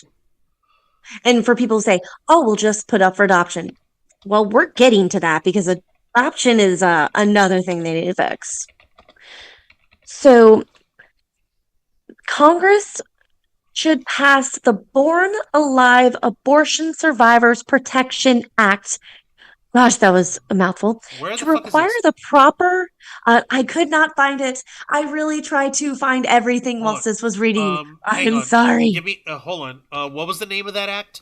Born Alive? The Born Alive Abortion Survivors Protection Act. Give me a minute. To require proper medical care to be given to infants who survive an abortion, they can't, and to establish criminal consequences for practitioners who fail to provide such care. It's like, really? Give me a minute. If a child is aborted, they are dead. There's no way they could survive. Here we go. I found it. I found what you were referring to here. These guys are sneaky as fuck. These guys are so fucking sneaky. If it weren't for the fact that you're quoting directly on there, I wouldn't have found it. Fuck. That's the thing. Again, most of these things I've directly quoted. Thank you. Because these guys are so fucking sneaky with the way they try to hide everything. The way they try to bury it all. They also said the Trump administration proposed a Supplemental Nutrition Assistance Program, SNAP, rule to increase program integrity and reduce fraud, waste, and abuse. That would have prevented an individual from qualifying for SNAP simply because he or she received a pamphlet from the TANF program. It's like, okay. Yeah, the Why? Temporary Assistance for Needy Families program. Sorry, as someone who knows this system a little bit too well, I know the kind of reforms they're referring to. They're basically trying to make it like harder. Oh yeah, not just harder, but like, oh hey, well, it sounds to me like you need this in order to live. Well, you know what you need to do? You need to prove to us that you're out going to look for work. So you're going to leave and you're going to waste your resources and your time and your energy. Instead of caring for your family who needs you, you're going to run around creation for 12 hours today, and you're going to go to different places to apply for jobs. Even if they're places you have no experience or qualification for, and you're going to apply to every fucking one of them, and maybe, just maybe, we'll throw your starving babies a sandwich or two. Yeah. Go to page 476, please. Gotcha. Additionally, TANF priorities are not implemented in an equally weighted way. Marriage, healthy family formation, and delaying sex to prevent pregnancy are virtually ignored in terms of priorities. Yet these goals can reverse the cycle of poverty in meaningful ways. CMS should require explicit measurements of these goals. I'm sorry, but how is that going to reverse the cycle of poverty? No. Marriage is going to put you into poverty because it costs a lot. Mm-hmm. Having a family will put you in poverty because it costs way too much having a kid. And delaying sex prevent pregnancy. Yeah, we already know that. But it's like, this cannot reverse it. Wait, delaying sex to prevent pregnancy? You mean abstinence? You mean the thing that these guys love to something push we've already been taught evangelically to on kids in order to prevent any STDs and unwanted pregnancies. So now they're crapping on it. They're crapping on abstinence. They don't want abstinence. No. They say that all of these are being ignored, and they actually should be priorities because they will reverse the cycle of poverty. So Juan, because you are married and you have a family, you shouldn't be in poverty right now. You should be thriving. Yeah. Yeah. Yeah. I can't roll my eyes hard enough for these things. So on page 477, it's another very long quote. Adoption reform. Oh boy. There are roughly 400,000 children across the nation on the waiting list for foster care and 100,000 awaiting adoptive families. And the opioid fentanyl crisis is putting more at risk every day. Fortunately, many of the faith-based adoption agencies that serve these children are under threat from lawsuits, or else their licenses and contracts have been halted because they cannot in good consciousness place children in every household due to the religious belief that a child should have a married mother and father.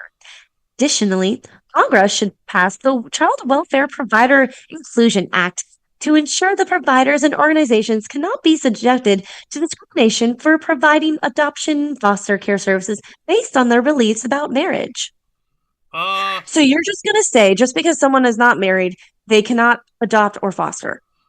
More to the point. That sounds a bit like discrimination. More to the point, they want preferential treatment towards or religious organizations yes. working here.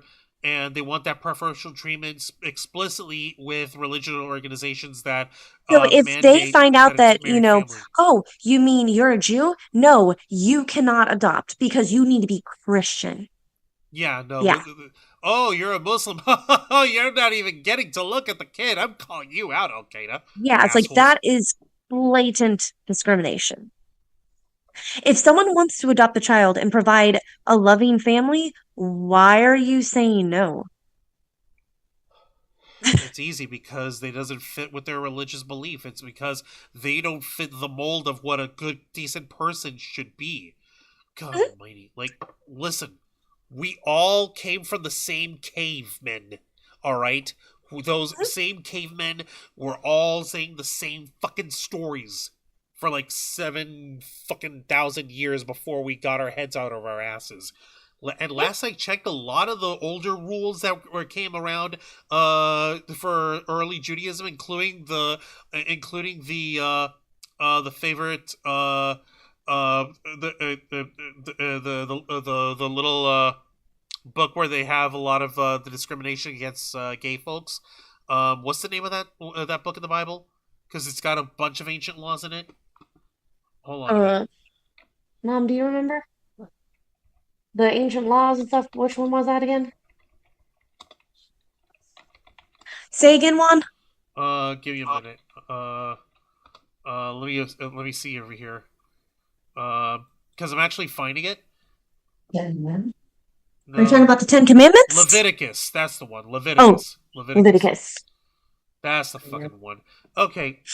Last I checked, and correct me if I'm wrong, a lot of the books after the original Pentateuch, of which the Torah and the Christian Bible both stem from, along with the Quran, a lot of the books, including Leviticus, were specifically mandated as different sets of laws within the within the nation ruled by King David.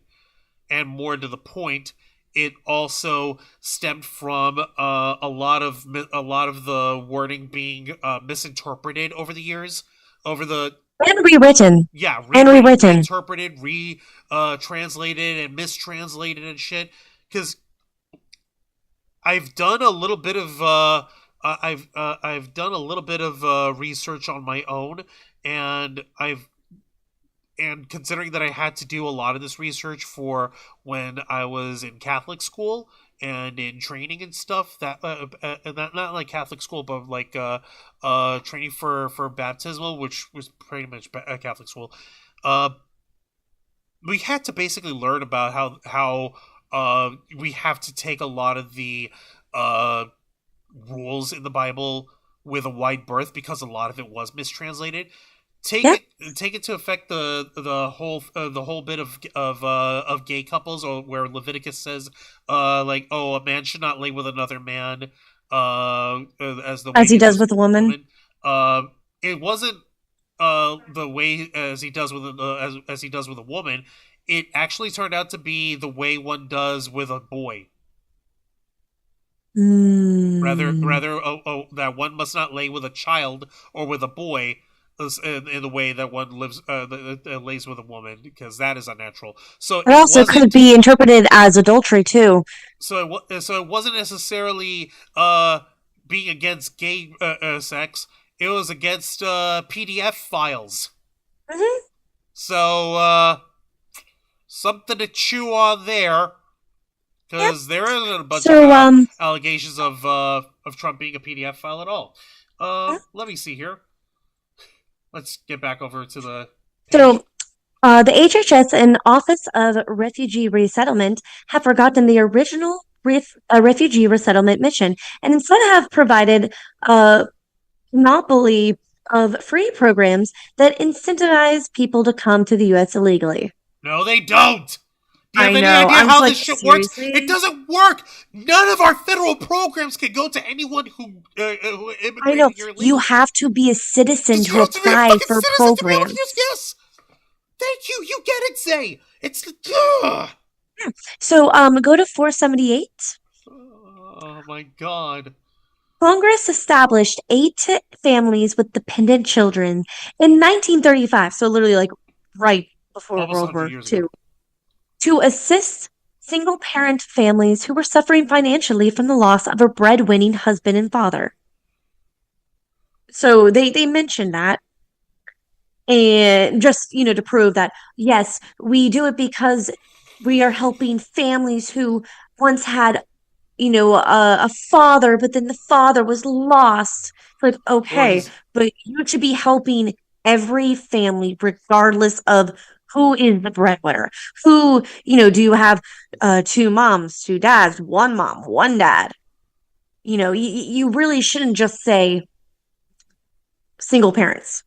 Like Lorraine, but only of the married variety. Like Lorraine in the chat is over here saying, maybe because some employers promote people with children and discriminate against single childless employees. Yeah. No, fucking seriously. Yes, they do. Or another bit with the Joseph Santos talking about the food project, saying like, I applied for this. I'll let you know if they call me. I'll apply for what? Oh, for one of the food assistance programs over here with SNAP and all that. Oh. Yeah, and TANF. Yeah. So they also said they want to provide state-level high school education resources and curriculum on healthy marriages, sexual risk avoidance, and healthy relationships. Why do you need that in high school? A lot of kids are not thinking about marriage. Yeah, no, they're not. They also said that children are far more likely to experience abuse when raised outside of their married parent family. So if you are living with, other people, like, single parent, or if you're living with your aunts or uncles and everything, you're more likely to experience abuse, apparently. Because it's not a married because it parent. Never happens. Because that sort of mistreatment never happens when you have the one man and family? the one woman, yeah, the parents on there. No, it only happens if you're abuse with a single parent or if you're in a gay couple. Mm-hmm. We're gonna get to something that's hilarious. So, what page? A lot of these I didn't get the pages. They were such small little things that it was hard for me to remember. They want to protect faith-based grant recipients from religious liberty violations and maintain a biblically based social science reinforced definition of marriage and family.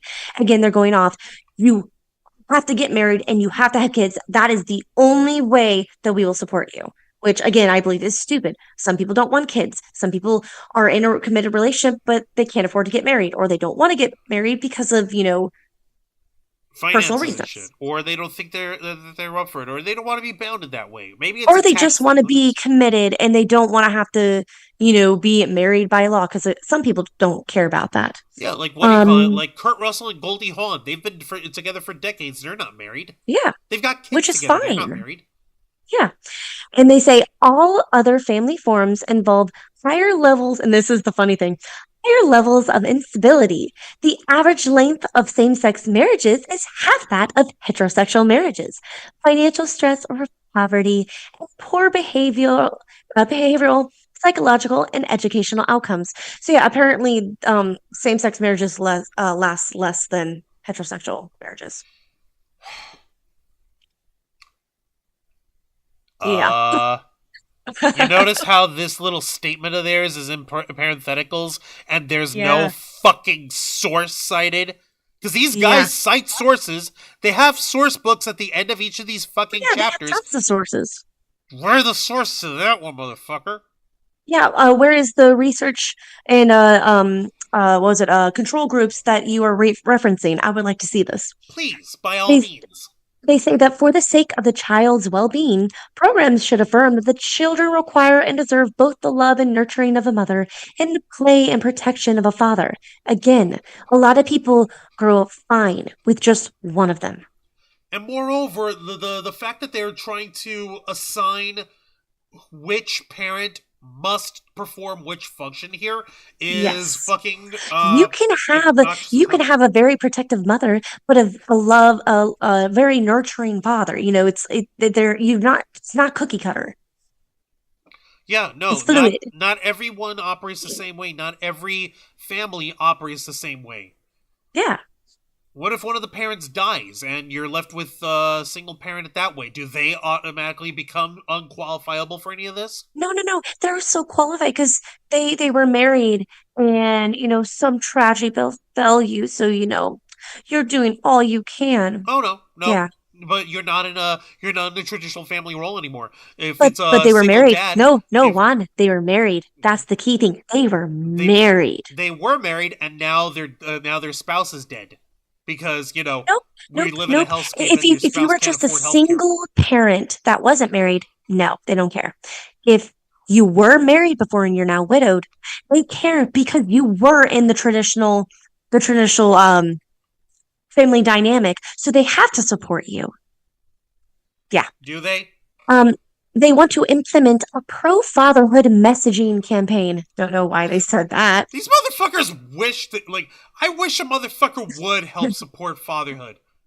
Fucking liars. And they want to eliminate the Head Start program. Head Start was originally established and funded to support low-income families, but they say it's fraught with scandal and abuse, so they just need to get rid of it. They don't need to replace it, just they get don't rid of it. even want to try to fix it, just kill it. No, yeah, assholes. And they say that a lot of children were also abused in it and all that stuff. And right below where it says support palliative care. So they say that physician-assisted suicide, PAS, is legal in 10 states in the District of Columbia. Legalizing PAS is a grave mistake. So instead of embracing PAS, policymakers should focus on the benefits of palliative care, which works to improve a patient's quality of life by alleviating pain and other distressing symptoms of a serious illness. Instead of literally them making their decision saying, I would like to die on my own terms and not have this pain anymore, because you never can get rid of pain. But no, you can. No, you're not allowed to die. We will So you are literally telling someone what to do with their body instead of them saying, I want this. Exactly. It is their choice. Liars. Let me take a look. I'm looking at the chat here.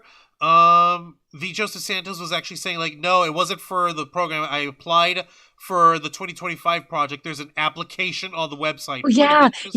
To be chosen to be in the administration. Their new administrative state thing. Point of interest, if you say it's okay. They will teach you. They will teach you. Teach you for 2 weeks. Everything that you need to know in 2 weeks. Sure. You will learn everything in 2 weeks that it took all these people already in this position years of education.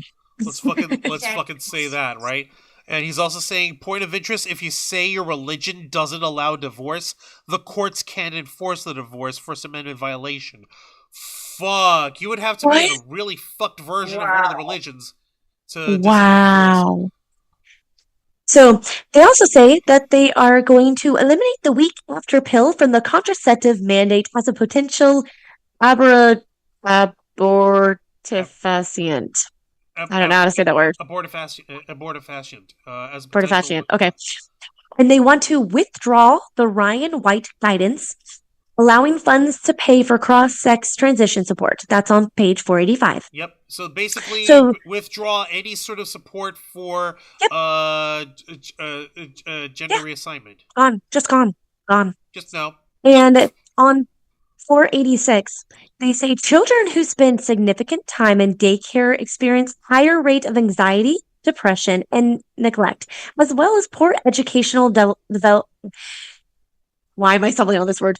Developmental outcomes. Instead of providing universal daycare, they need to go to the parents either to offset the cost of staying home with the child or to pay for familial and home childcare. Here's the issue with that. No one in their right mind, if they have a nice, successful career, is going to literally quit that to stay home with their children. Because in this day and age, you require 2 people at least to be working full time in order to house you and feed you and take care of you. Yeah, it's official here. We have, there isn't a single state where a single person's income can sustain them. Unless you're making a crap ton of money. But let's just say minimum wage. Yeah. Yeah, in that case, you definitely can't even do that.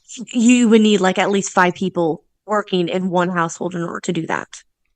But also, universal daycare is good because also if you just stay home, unless your child goes out and actually, interacts with people, they're not really going, they're going to have more anxiety and depression and everything because they will not know societal cues. Yeah, exactly. Social cues. There's so much you can learn from your parents and everything, but you need to go out there and actually see how the world works and be able to interact with people who are not your family. Exactly, and you need that kind of social interaction. You can't just have it limited. Mm-hmm. The Joseph Santa is also saying, for the first time in history, American citizens will be moving south of the border if this happens. Yeah. Or north to Canada. Or literally across the pond. That's literally the sad thing about this. Hey, it's getting so expensive. You want to take back some of descendants of your colonists? Here's 300 fucking million people. Yeah, again, that's the sad thing. It's getting so expensive that if they do even a quarter of the stuff that they say in here, there's going to be millions upon millions of people who, for one, lose their jobs, 2, lose their housing options, and 3, will be homeless. Can you imagine the issue that's going to cause? You now have millions of people out on the streets. How's that going to work? We'll get a job. Well, they just lost their job. Well, now they can't even afford renting. Oh, there's a solution to that. There are a lot of states that are criminalizing homelessness on violent degrees. So guess where those homeless people go? I don't think that they have enough jails. They don't have enough jails and prisons to hold millions of people who suddenly become homeless. The economy is literally going to crash. Well, then they're going to go ahead and see if those any of those homeless people commit any sort of capital offense of some kind, something that can shorten their stay on this mortal coil, for lack of a better term. Oh gosh! See Listen, I mean? the sad thing is criminalizing pornlessness. Pornness. Yeah, and it's just a lot of these things. That's why we keep saying, people really need to read 2025 if they can stand having their brain melt. That's why, luckily, all of us were able to, have little portions that we picked. But I mean, a lot of this stuff, if they implement it, it's bad news for us. There are some good points. There are some points that can help. It's scary. So Now we're going to be going to the Department of Housing and Urban Development. This was the shortest one, being only 13 pages. And also, my first bullet point, you're going to laugh at this because it's actually the same thing what I said before, which was, China bad. Yeah. Get rid of China. Well, this time it's literally reverse everything Biden has done and reinstate everything that Trump had. Do you know how I know? I'm not joking. Did you see who authored Chapter 15 here about? I actually did not. Who was it? Benjamin S. Carson Sr., M.D. Ben Carson. Why does that sound familiar? Ben Carson. Remind me. Okay, he worked. He was the head of Department of Housing and Urban Development while Trump was president, and he sucked at it. So basically, he's saying that job that I had, just kill that job. So they want to address foreign threats, particularly from China, with oversight of foreign ownership of real estate in both rental and ownership markets of single-family and multi-family housing, with trillions worth of real estate secured across HUD's portfolio. I will tell you right now, it's funny because not once did they actually mention how they should be stopping people, flippers from and investors from buying all these houses and then charging rent so much that people can't even afford it. They didn't mention that at all in this chapter. Which honestly did piss me off because I'm like, okay, you want to talk about foreign threats? Well, guess what? There are some American threats that you need to deal with. Right now. I'm sorry. Called price gouging landlords. And person should have a limit of how many single family homes and even duplexes and all that stuff. How many of those that they can own? You should not be able to have 65 of them. That is ridiculous. That is something that someone could have bought. Not unless at that point you can get yourself set up in a corporation, in which case you have to go through extremely stringent regulation on how to. That is what we should do. Or B, you initiate yourself with a rent-to-own program within your properties. See that, but you cannot price gouge. Because we've seen how way back then rent was actually very doable for just one person, and now you look at now and it's like $2,200. Like, dude, some of these rents are like higher than our mortgage, and that's like, what the heck? It's insane. And it's exactly what they want, and it's insane because like you can get into a mortgage, like assuming you get yourself set up with the best like interest rate possible. You could get yourself set up with a mortgage and pay on the interest, pay the monthly taxes and the rest of the house insurance and all that, and it would still come out to at most maybe 80% of the same rate for average rent for a similar house, for a similar property there, because there's so much fucking gouging happening when it comes to rentals. Matthew Coburn, I'm back. I had to do something for a few minutes.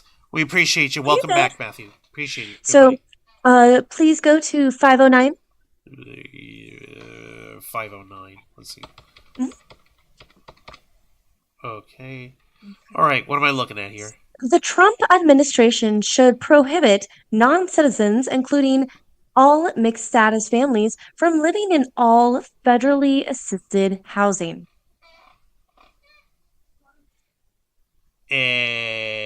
Excuse me? Again, are they talking about illegal immigrants as non-citizens, or are they talking about citizens who are working towards the citizenship? I mean, the non-citizens approaching like citizenship. residents. Yeah, it's like in that case, no, they should be in federal assisted housing because they're working their way to become citizens. Because there's quite a lot of immigrants who come here the right way, and they go through all this process and all of the dues. They're doing their job. But then no, we should just say nope, bye. Figure it out on your own. But there's a problem. Then you have too many Browns in the country officially being citizens and getting to have, rights and shit. We can't have that. For saying that America is so great, Why is it that we want to turn away people who are actually coming here for a better life? Exactly. Hmm. And then Lisa Boo's on, been reading and listening. We appreciate it. And Lorraine in the chat. And banks cherry pick those with the highest credits for mortgage and leave people who have a steady income out. Exactly. Like you've got the proof that you can make the fucking payments. What's stopping you? yeah, it's like when someone said, "Oh yeah, I've been paying 1,800 in rent monthly." Oh, but I don't think that you could pay the 1,200 mortgage. But I've been paying Why? 1,800 a month. Well, yeah, no, we still don't think you can make this, but I have paper here. I have history 1,800 of versus payments. 1,200. I can do it. No, I It's don't so think that's a good stupid. idea, though. You're not making. It's so I'm afraid your credit rating's not stupid. quite right. That's another fucking thing we invented that doesn't make sense. Credit ratings. All right, so Now, on 510, uh-huh. FHA leadership should increase the mortgage insurance premium, MIP, for all products above 20-year terms and maintain MIP for all products below 20-year terms and all refinances. FHA should encourage wealth-building home ownership opportunities, which can be accomplished best through shorter duration mortgages. Here's the thing. You know what mortgage insurance premium is, right? Yeah. That's what you have to have if you don't put 20% down.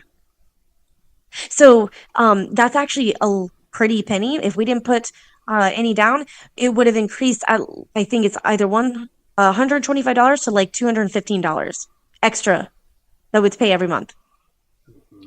Why do we have to increase that? That's a lot.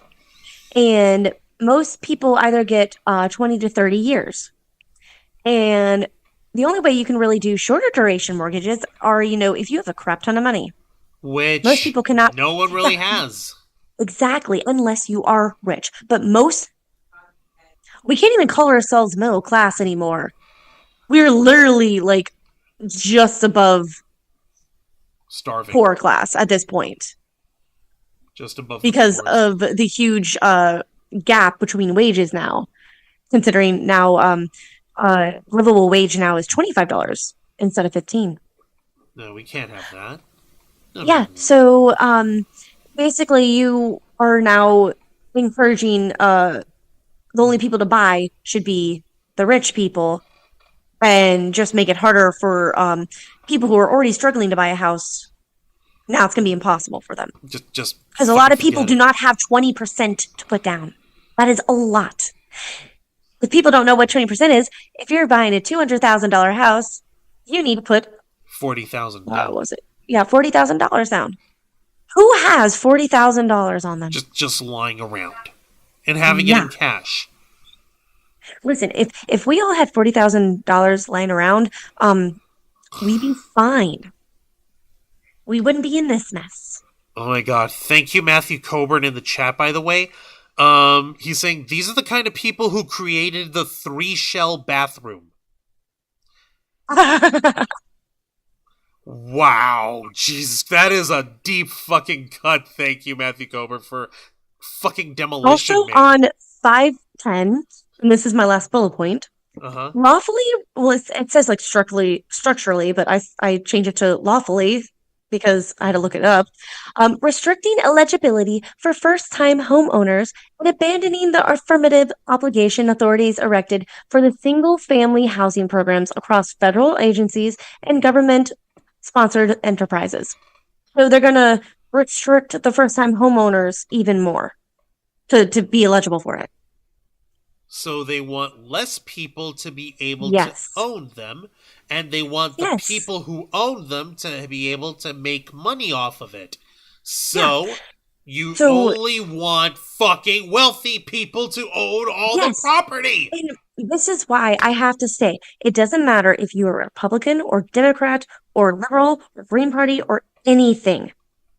If you are in a situation that you are struggling to live right now, it doesn't freaking matter what your political affiliation is. Stuff will affect you. It will not just not affect you because of your political affiliation. That's not how it works.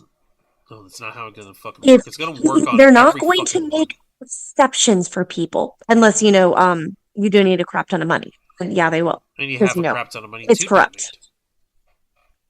But like it's so important for people to actually at least if not read it fully, watch podcasts like what we're doing by explaining it, but also maybe even other people who are even better explaining it because they know all the lingo and everything. And or people literally summarizing everything and putting it into like little what was it called that we used to get when we were reading books back in high school? Spark notes, Yeah, like the little Spark spark notes about this. I think 2020 Project 2025 should have spark note. Spark Note version. Oh, I wish. I think that's what we're trying to do here on Spark note our version, end. yeah. We're trying. We're doing our fucking dead level best to do it. Yeah, and that's why I wanted to grab a lot of the actual quotes because then it's easier to see what they literally said. You cannot say, "Oh, you changed everything on what they said." No, this is the actual quote. This is literally what they said. Jesus jumped up Christ. Yeah, no, so all of this is just there quotes. are a few good points again, like when we did it last time, but the bad outweighs the good a lot of way things. too much. Way too easily. Yeah. Oh my lord. Didn't you have the largest section? I do. I'm sorry, 140. Oh my god. What a freaking mess. This is so For those that are still with us, for those of you, yeah, congratulations for those of you still with us here. I'm getting to. I'm gonna try and bull rush through this last bit. Okay, so Department of the Interior. Basically, what this all boiled down to was, we basically want to reopen our public lands and land managements in order to get it set up properly for maintaining energy dominance. That's why they've got this stuff lined up together here, where you have Fish and Wildlife Service. Basically, if you like the national parks, well, no more national parks. We're gonna start drilling oil. Exactly. That like I'm giving you guys. I'm trying to cliff note because it's so fucking late. Yeah, no, BLM actions. Like, okay, seriously? BLM headquarters, what the fuck does that have to... Hold on. They're not talking about Black Lives Matter. They're talking about something else. They have to be. Yeah, Bureau of Land Management. Jesus Christ. See what happens when they have so many fucking little acronyms that they try to scare you with? Like, what the fuck are they talking about here? Immediate actions, BLM headquarters has to be redone over here. Let's see. Law enforcement officers. We're gonna need more of them, and they're gonna need to be better trained. By which they mean more guns on the cops. Wild horses and burros. They want to fucking fuck with those. Let me see here. Okay, wildfires and waters. Oh, recognitions on the actual programs, and then work on doing things like delisting on animals from the endangered species list, and reassess that in that way. And this is bullshit over here. They try to bring it again with the American Indians and U.S. Trust on here. So basically, in order to incentivize the Native American community to sell more of their land, in order to buy into whatever fucking energy program, aka oil drill, that they fucking we took so much land from them already. Oh no, but they say like, no, this time you're actually selling us your land, and you're selling it to us in the form of you getting a stake in whatever energy company or energy operation we build off of your land. So, yay, you're still getting something off of the land you sold us. And don't pay any attention to the hordes of fucking cash that I've got on me from the actual oil fields that we've got in the locations that we know have been proven to have more oil reserves. And we're doing this just as a fucking play to get Native Americans to sell their land for like $14 again. Which is bullshit. No, that's not what they're trying to do at all. They really want to help the Native Americans for reals this time. Hmm. Go Wolves. Okay, like I said, I'm speed running through this. So, Department of Justice. Guess what they want to do with the Department of Justice? If you get that they want to tear it apart from the inside out and restructure it into actually being a militant wing for whatever God Emperor Donald Trump wants it to be, then you guessed right. Da, da, da, da, da. Yeah, seriously, over here, whether it's like Dragonfang said about the FBI reorganizing the FBI and restoring its integrity by basically rooting out all the undesirables, if you fucking would. See, prohibit the FBI from engaging in general activities related to combating the spread of so-called misinformation and disinformation by Americans who are not tied to any plausible criminal activity. Fucking really? Basically say, like, if you argue, like, hey, maybe this person's innocent of something, that they deserve, due process. Oh, the FBI agents should not be engaging in any sort of public discourse like that. Fucking assholes. Let me see here. Renewing the department's focus on violent crime. It's like, so basically they don't want the DOJ to work on political crimes or white collar crimes. They just want to go on the street level shit. That's all they really want. Let's see, domestic and international criminal enterprises. They wish they were actually serious about this shit. This is what they really want, though. Secure the border. Which border? The Canadian border? Nope. Only the southern border, only the Mexican border, and it's all more code for let's throw more undertrained and armed border patrol people all up and down this area in order to get them in order to go ahead and play duck hunt with the brownies coming in. Let's see here. Jesus Christ, what else were they doing? Let me see. Okay, separation of powers, really. Pursuing all protection previously. No, that wasn't it. Where was it? Okay. Are you kidding me? Is this it? Okay. No, that wasn't the one. Wow. No, basically it all boiled down to, like we said, it's just going to be more gutting and more rooting out the undesirables, only keeping those who are the most loyal to the chief executive, in other words, the president, in this case, Trump. Let me see here. Yeah, so that was everything on Department of Justice. Let me see here. Come on. So, okay, Department of Labor and related agencies. Again, they're in here with the DEIs and the fucking critical race series again. So the shit doesn't work in here, idiots. Like CRT, DEIs, like they're back to their fucking. They're talking in circles this time.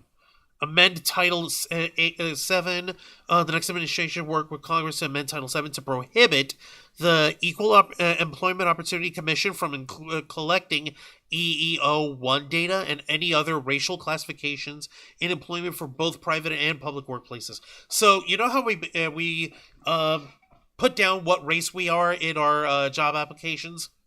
Yeah. They want that gone. You see, they do this stuff because they don't want to be able to say specifically which races and which genders of people are working, because then you would have advocacy groups like, oh, I don't know, the ACLU, where you have workplace situations where you're actively being discriminated against because of your race or your gender, your ethnicity, and they wouldn't be able to provide you a case because their employers would all they would have to do is say, well, this is us. Well, we don't actually believe in actual race classification because that's the dangerous CRT and the fucking DEI peoples. No, there is no gender. There is no a race over here. So we're really trying to be inclusive, even though you have the actual prejudices happening on there. If you have any, if you want any sort of problem, if you want any sort of examples of this happening now with the current protections in, take a look at Activision Blizzard again. If you guys remember our coverage of Activision Blizzard, Yeah. of how they have that horrendous nightmare of a work environment. Wild. Let me see here. What else have we got? Okay. Let me see. I'm actually trying to go through. Like I said, I'm back on the. Yeah. No. Wow. Okay. Let's see. Sex discrimination. You're gonna love this one. The Biden administration, LGBT advocates, and some federal courts have attempted to expand the scope and definition of sex discrimination, based in part of the Supreme Court's decision in Bostock versus v. Clayton County. Bostock held that, quote, an employer who fires someone simply for being homosexual or transgender violates Title VII's prohibition against sex discrimination. The court explicitly limited its holding to the hiring and firing context in Title VII and did not purport to address other Title VII issues such as bathrooms, locker rooms, and dress codes, or other laws prohibiting sex discrimination. Notably, the court focused on statutes of the employees and used the term transgender status, rather than the broader and amorphous term gender identity. So basically, they want to take the definitions of sexual discrimination and bring it down to, only because of you being a male or a female. Just the binary on there. Rescind regulations prohibiting discrimination on the basis of... Yeah. They want to take these regulations away so that you can have more fucking discrimination against sexual orientation, gender identity, and transgender status. So they want you to be able to discriminate more against transgender people or queer people. They want to take that because, this issue with sex discrimination should only be if you're a woman being discriminated by a man, or a man being discriminated by lots of women. You should be able to only have that. We shouldn't have any sort of discrimination laws protecting these gender identity peoples and these transgendered peoples, because that's not sex discrimination, because transgender isn't a real thing. Like, if they're plainly spelling the shit out. This is monstrous. It's literally these guys wanting to justify fucking discriminating against gay people and transgender people. It's horrible. Let me see here in the chat. I want to continue. Lorraine Lamore. And they pay taxes when they're citizens. Don't you want their taxes, Uncle Sam? Yeah, for folks trying to emigrate here. J.O.B. just over broke. Hell of a show tonight, right, the Joseph Santos? We're still going. Better not get what they want, because Theodore Roosevelt would be pissed. Mess with his parks. Oh, yeah, no. Teddy Roosevelt was the one who instituted the National Parks program here. He was the one who wanted fucking natural preserve because our nation's biodiversity is a valuable resource in and of itself. You know, but no, we better fucking drill, baby, drill, even if we're drilling directly into Yellowstone Park. Yeah, hey, let's see how well that goes. You ladies know what Yellowstone National Park is, right? You know what it really is, right? Xeiana? What? Super volcano. Do you know what Yellowstone National Park really is? It's super volcano. Volcano. Yeah. It's basically something that would literally annihilate almost the entire. Everything would go boom. Yeah. You know that scene in 2012, people, when they're running away from Yellowstone and it's actually exploding? That's because that's in reality.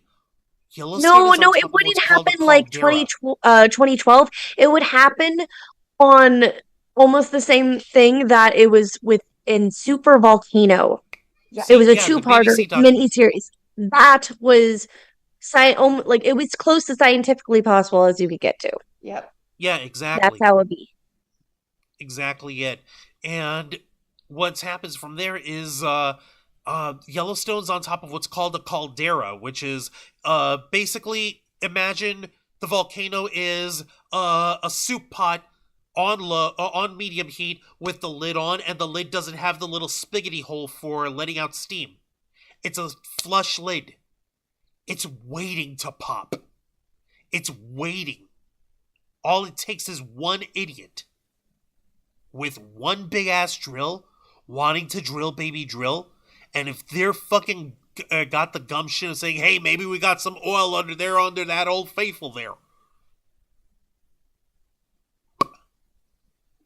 The entirety of the western seaboard will be thrown into ash, and it will travel eastward and choke the shit out of every man, woman, and child in the United States. Doesn't discriminate. It does not discriminate. That's what will really fucking happen over there. So you were absolutely right over here in the chat, Matthew Coburn, because Teddy Roosevelt, he probably didn't know that it was on top of a caldera. He just liked the fucking fountain. But you better fucking believe that these guys would do it if they thought they could get another buck out of it. Let's finish up over here too. Pro-life measures over here. What measures? They just want to fucking remove it. Religion provide robust protections for religious employers. So basically, we want employers who are faith-based to be able to discriminate even harder and be able to not be sued for rejecting someone's employment due to not holding their religious belief. Motherfuckers. I don't even want to get... Oh yeah, Sabbath rest. Really? Basically, this is dealing with the Sabbath. This is dealing with Sunday, or Saturday on there, and basically saying in order to keep in tradition of Judeo-Christian tradition to honor the mandate by moral and legal regulation of work on that day. Oh my fucking god! So now these guys are trying to fucking have it enforced in properly because there's no such thing as separation of church and state. Fucking hell. No. Guys, if someone wants to work on a Sunday, let them work on a Sunday. But for God's sake. Mm-hmm. They worry about, they're destroying the fabric of America's economy. You want to make a state mandatory issue like that? Fuck that. I don't think so. And even that doesn't work. Because you'd have too many... but in their minds, it does. Because God says so. Every single one of these is basically a different subdivision under the Department of Labor in one way or another, and just fucking have it removed. Okay, even over here, they're we're going to be putting American workers first, basically cutting down on work visas in order to prioritize hiring American citizens. Last I checked, that doesn't always fly. Because not everyone's going to be able to get on it from there.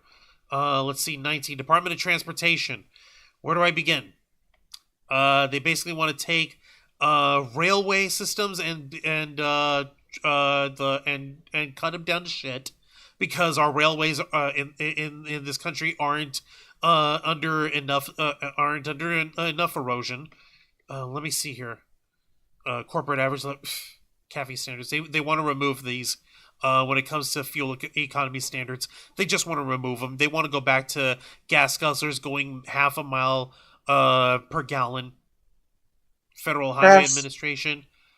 More pollution. No, the Highway Administration. No, they're pretty sure that you can have private industries actually work on the enforcement of these laws. Aviation. Oh boy. Okay, so they basically want to make it so it's make it so that the aviation programs are easier to get into and not so stringent. Fucking dopes. Completely restructure FAA's funding system so that the nation's aviation system is not held prisoner to annual appropriations or used as a political football to solve non-aviation problems.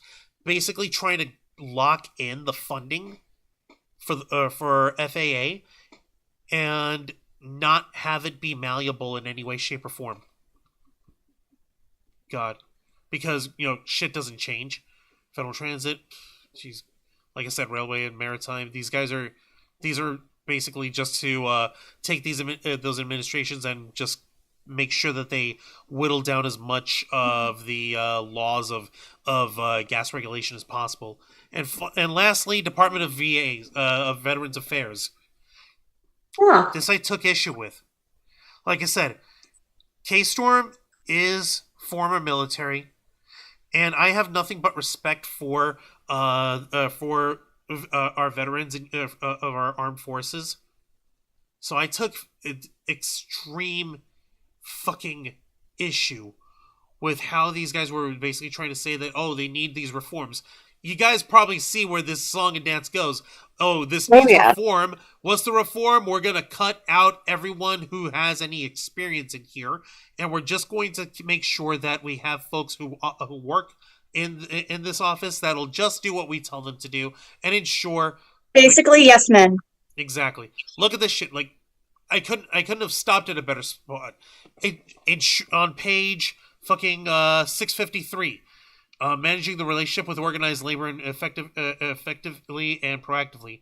Ensure that the White House communicates the labor reform agenda swiftly. Trump administration executive orders on civil service reform, including official time, government-furnished office space, were issued too late, and the departments and agencies were not prepared to execute them. It was basically saying, like, oh no, the poor beset Trump administration and tried to put down all these incredible laws to make sure that we have the labor reform set up in time, but these damned agencies that we want to gut out from the inside out weren't ready to execute them because they're so incompetent, because they're so driven by their agenda. Like, no, motherfucker wasn't in a position where they could do it for the following cycles anymore, because he wasn't going to be president anymore at that point. That's it. Okay, so like, again, we're beyond pissed off, but thankfully there's some good news. I can share some fun news here. I want to leave you guys going happy. You girls seeing the screen there? Yeah. Okay, give me just a second. My friends, my fellow nerds, if you're still awake, we're almost 4 hours into the stream, and we're so thankful for you. We're gonna leave you going home happy. The issue with Project 2025 is that they needed, in order for them to operate, they needed to be able to slip this by without anyone noticing. And moreover, without anyone being able to interpret what the fuck this means. But thankfully, we've got 4 nerds who A, like to read, and B, like to tear shit apart from the inside out ourselves by breaking down and simplifying. So, wouldn't you fucking know who won the pony? In this article from the New Republic, I want you guys to read this yourselves. And I want you to fucking realize what kind of a weird, hilarious timeline we're in. The headline reads, Project 2025 creator threatens, quote, gay furry hackers in disturbing texts. Wow. Okay, and this was pulled up last week, July 11th, by Talia Jane for the New Republic. After, let's see here, self-described, quote, gay furry hackers behind a group dubbed SiegeSec on Wednesday released text messages between Heritage Foundation executive Mike Howell and a member of the hacker group. The text followed a leak of nearly 2 gigabytes of data from the Daily Signal, the Heritage Foundation's blog site. In the text, Howell appears apoplectically humorless, oscillating between threats to exposure, to expose the hackers, and hope for violence against them. Howell is a columnist for the Daily Signal, the site whose subscriber data SiegeSec leaked amid a spree of other leaks. The hacked data included full names, email addresses, passwords, and usernames of people associating with the Heritage Foundation, one spokesperson of the gay furry hacktivists said, in order to, quote, shed transparency to the public regarding who exactly is supporting the conservative think tank. Let's see. Howell asked in the actual chat message here, you're going to love this. Oh my god, so ridiculous. Are you aware that you won't be able to wear a furry tiger costume when you're getting pounded in the ass in the federal prison I put you in next year? Howell asked a member of Siege Sec who identified themselves as Vio. Please share widely, Howell told the hacker group after they asked if they could release their text messages exchanges with Howell. I hope the word spreads as fast as the STDs do in your degenerate furry community. Vio responded with, "Ew." He nyad at the fucking guy. Wow. Yeah. No, it's hilarious. Bestiality is a sin. It shows you've gone a few clicks too far, and I'm trying to satiate your deviant appetite, Howell continued. Vio cheekily replied, "What's your opinion on vor?" Howell elevated the text exchange, which he confirmed to the Daily Dot as authentic. Holy shit. So Mike Howell, this guy who who's an executive for the Heritage Foundation, he went up and he's trying to come off as hardcore by saying like, "Oh yeah, this exchange that I had is totally 100% real. And yeah, I said this to these furries because they're all sick, disgusting degenerates." Buddy, this ain't the win you think it is. You just confirmed to the world that you got your digital ass ripped apart by gay furry hackers. You lost. And you're advertising your loss as a win because you're dumber than a box of rocks. Who the fuck does that? It's okay. It means that, we can laugh. No, yeah. On his behalf. Right, because and what's crazier than this is the fact that these leaks from Siege Sec, they actually aren't the only leaks over here. They aren't. That's not the only bit of information. You're gonna love this, guys. From a Twitter profile by the name of Jackie Singh at Hacking But Legal. I'm gonna give you guys the link on this, and this is something that she put up the day before this article came out, so July 10th. You guys are going to love it. And you ladies are seeing it here too. So on her Twitter page, "I'm reviewing this alleged hack of the Heritage Foundation. I have identified very embarrassing data within this data set. Why so many Chinese IP addresses?" Then she goes on to continue. Zipped file contained one single file, Daily Signal Dev Database New.SQL. This appears to be a combined set of exports of SQL databases. Here are the first lines. This is her proving that it was the database for the users on the Daily Signal. Let's see here. Combined effort, CVS, CSV. Let's see here, WordPress, as you can see, comment other IP addresses available, which is broadly useful to get a sense of where people posting replies to the Heritage blog are coming from in the world. Earliest date on here, okay. So she's basically breaking down in this entire rundown of all the IP addresses, and she's seeing it here. Sample geolocations for the first 100 IPs. These are sorted low to high. And many Asia-based net blocks start with the number 1. So, you've got people from Taiwan, India, China, South Korea, China, Vietnam, China, Hong Kong. Where is it? Fuck. Oh no, I clicked on a different one. My bad. But you get the idea. It sees it, and she seals it in here. Spies in the data set. She's basically placing here that a lot of the operation that happens in the Heritage Foundation are being dictated to by potentially Chinese intelligence agents. Which means that since the Heritage Foundation are the primary authors of Project 2025, and Project 2025 in its own mandate is basically said to dismantle the administrative state from the inside by dismantling all these different agencies under the executive branch from the inside out and causing all this chaos and causing all this commotion, The Heritage Foundation's basically taking marching orders from Chinese spies. So these motherfuckers, either knowingly or unknowingly, it'd be fucking hilarious if they don't fucking realize it, they're being duped by China, the same boogeyman that they're trying to throw at everyone else. Am I the only one who sees this and is like, oh my fucking god, what a pack of idiots? What a pack of assholes? You girls fell asleep, didn't you? No, we're still here. No, you Brain were is just being broke. very quiet, very polite. Thank you. We're mentally checked out.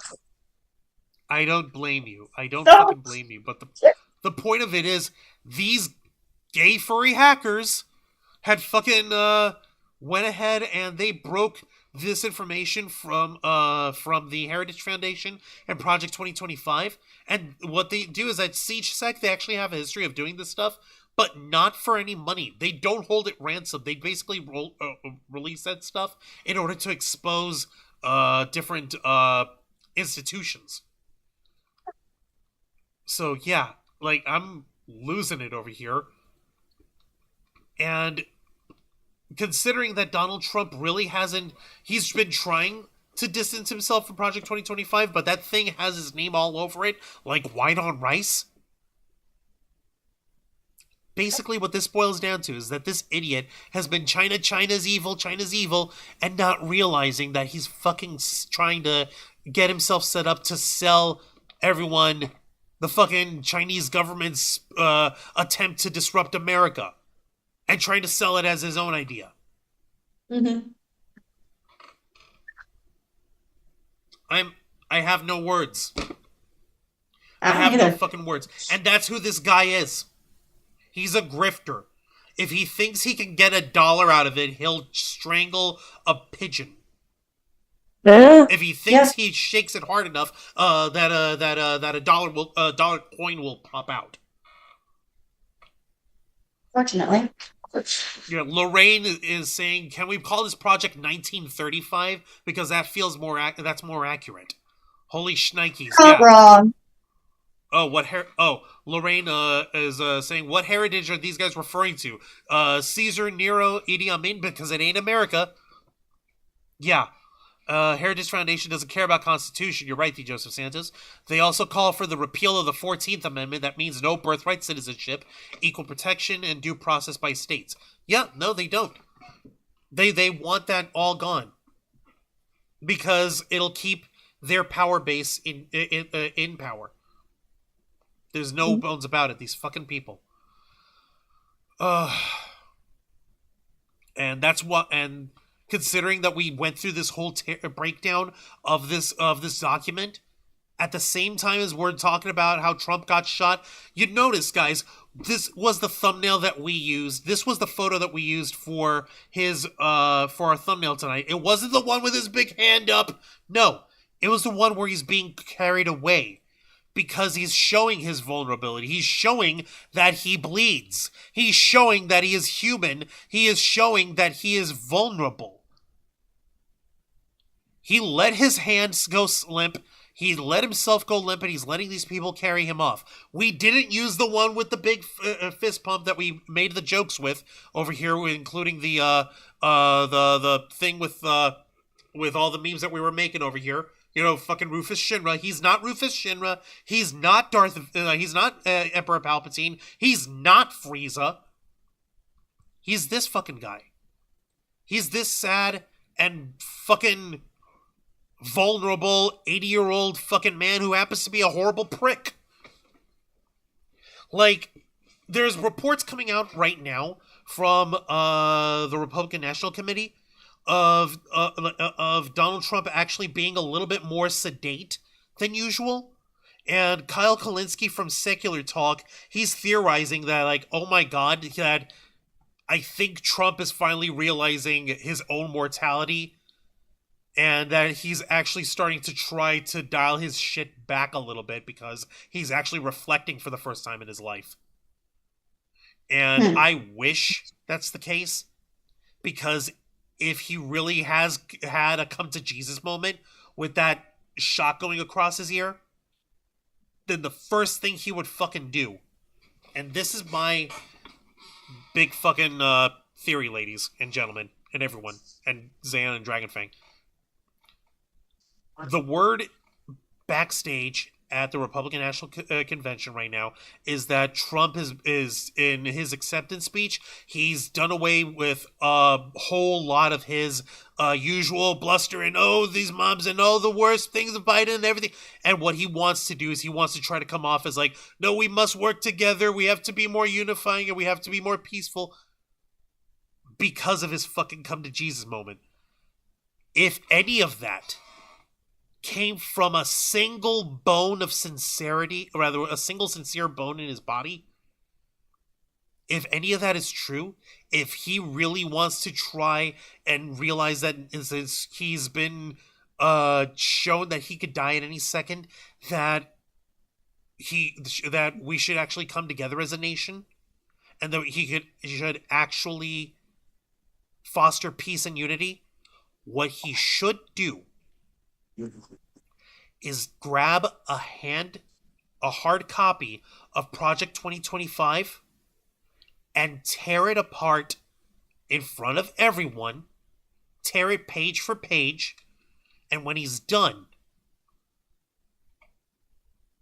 to willingly and graciously drop out of the campaign. If he really wants unity, if he really wants peace, then he would step down. Just like right now, Joe Biden, he's said that he would only consider having any sort of second thoughts about dropping out of the race if he had any medical issues, and lo and behold, as fate would have it, he manages to come out positive with COVID here earlier today. And so now Biden is having that kind of consideration. So imagine it. If that was actually sincere, and if Trump really wants to fucking do that, then he should fucking step down. And if Biden is actually sincere about him considering stepping down from the election or the nomination, if he ends up being with any sort of medical issue, then he should be considering it too. We don't need octogenarians. We don't need nonagenarians. We don't need septuagenarians, sexagenarian people who have not been in touch with the American populace in decades, running our country in the way that these guys have been doing. Bring in a new generation. Bring in people with who are closer to our living moment. People who can reflect forward, who can reflect backwards in the past and respect it, but also can look forward and can also project forward that same strength for decades to come.